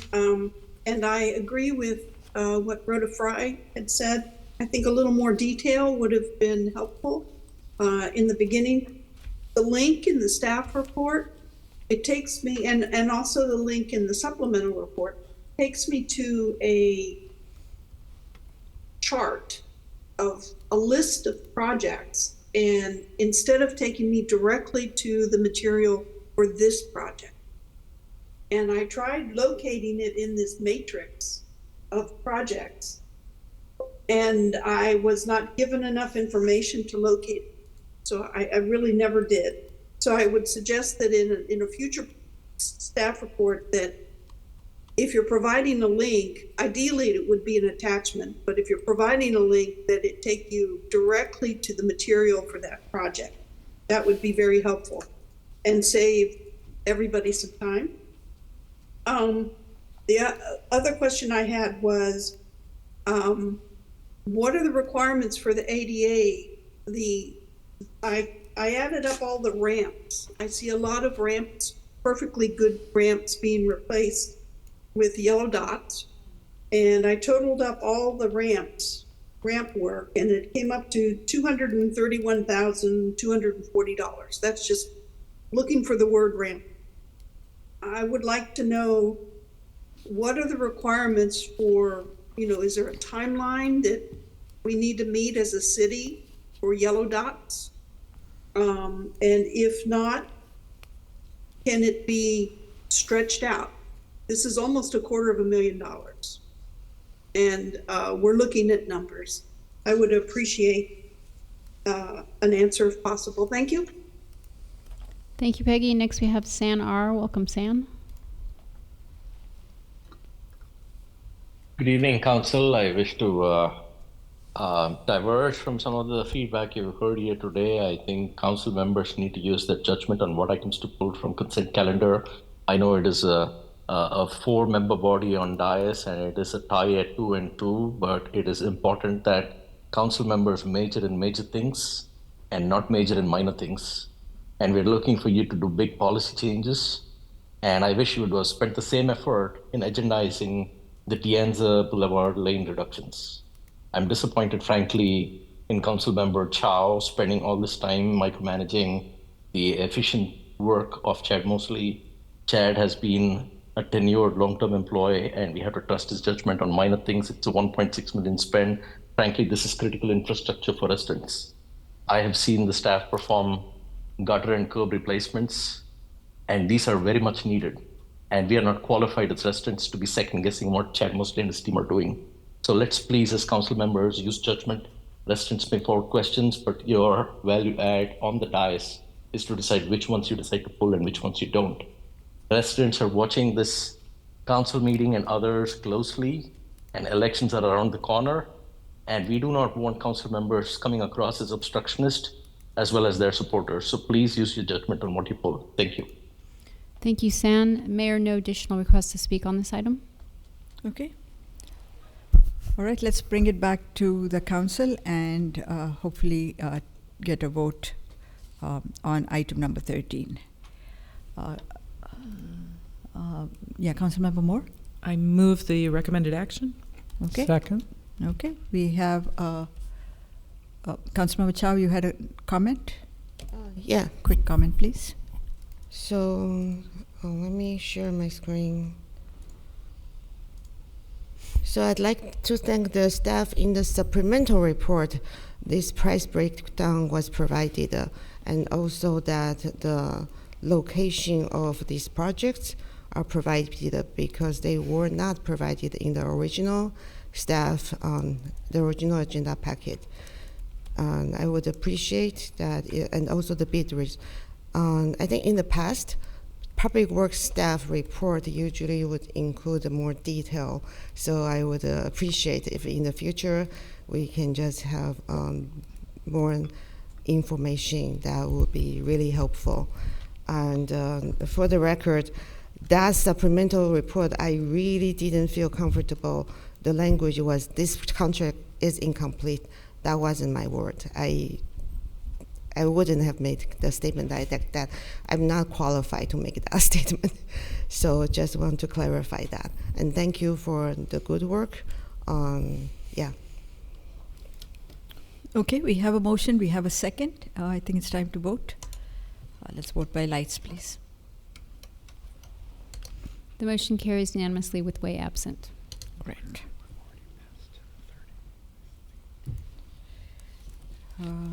What? Oh, okay, so that was, we reached the end of the consent calendar. City Manager, do you have a report? Mayor, we do have a recap of the Indian flag raising video if you wish to play before the meeting is adjourned. Sure. Okay, video, can you play that video? Go ahead. It's probably a couple of Thank minutes. you for joining us today for the City of Cupertino's annual India Independence Day flag raising ceremony. Events like these provide a platform for cultural exchange and understanding between all our communities in Cupertino. On behalf of Senator Dave Cortese, wishing you a happy Independence Day and celebrating the largest democracy in the world. On behalf of Assemblymember Lowe, I'd like to present the Certificate of Recognition to the Cupertino Bhubaneswar Sister City Initiative for this amazing flag raising ceremony. And we are thankful and grateful to our mayor, vice mayor, and council members of the city of Cupertino and the city staff to always support these sister city events with a lot of passion and energy.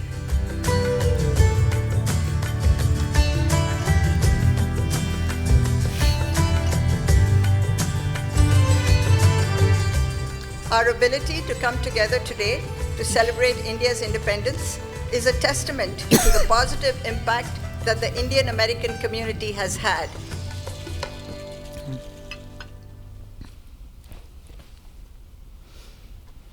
Okay, thank you very much, Madam City Manager. That was fun. Okay, so we have reached the end. Is there a future agenda? I don't know, we have to go through items. Mayor, we are adjourned by rule absent a All right. vote. We will adjourn this meeting.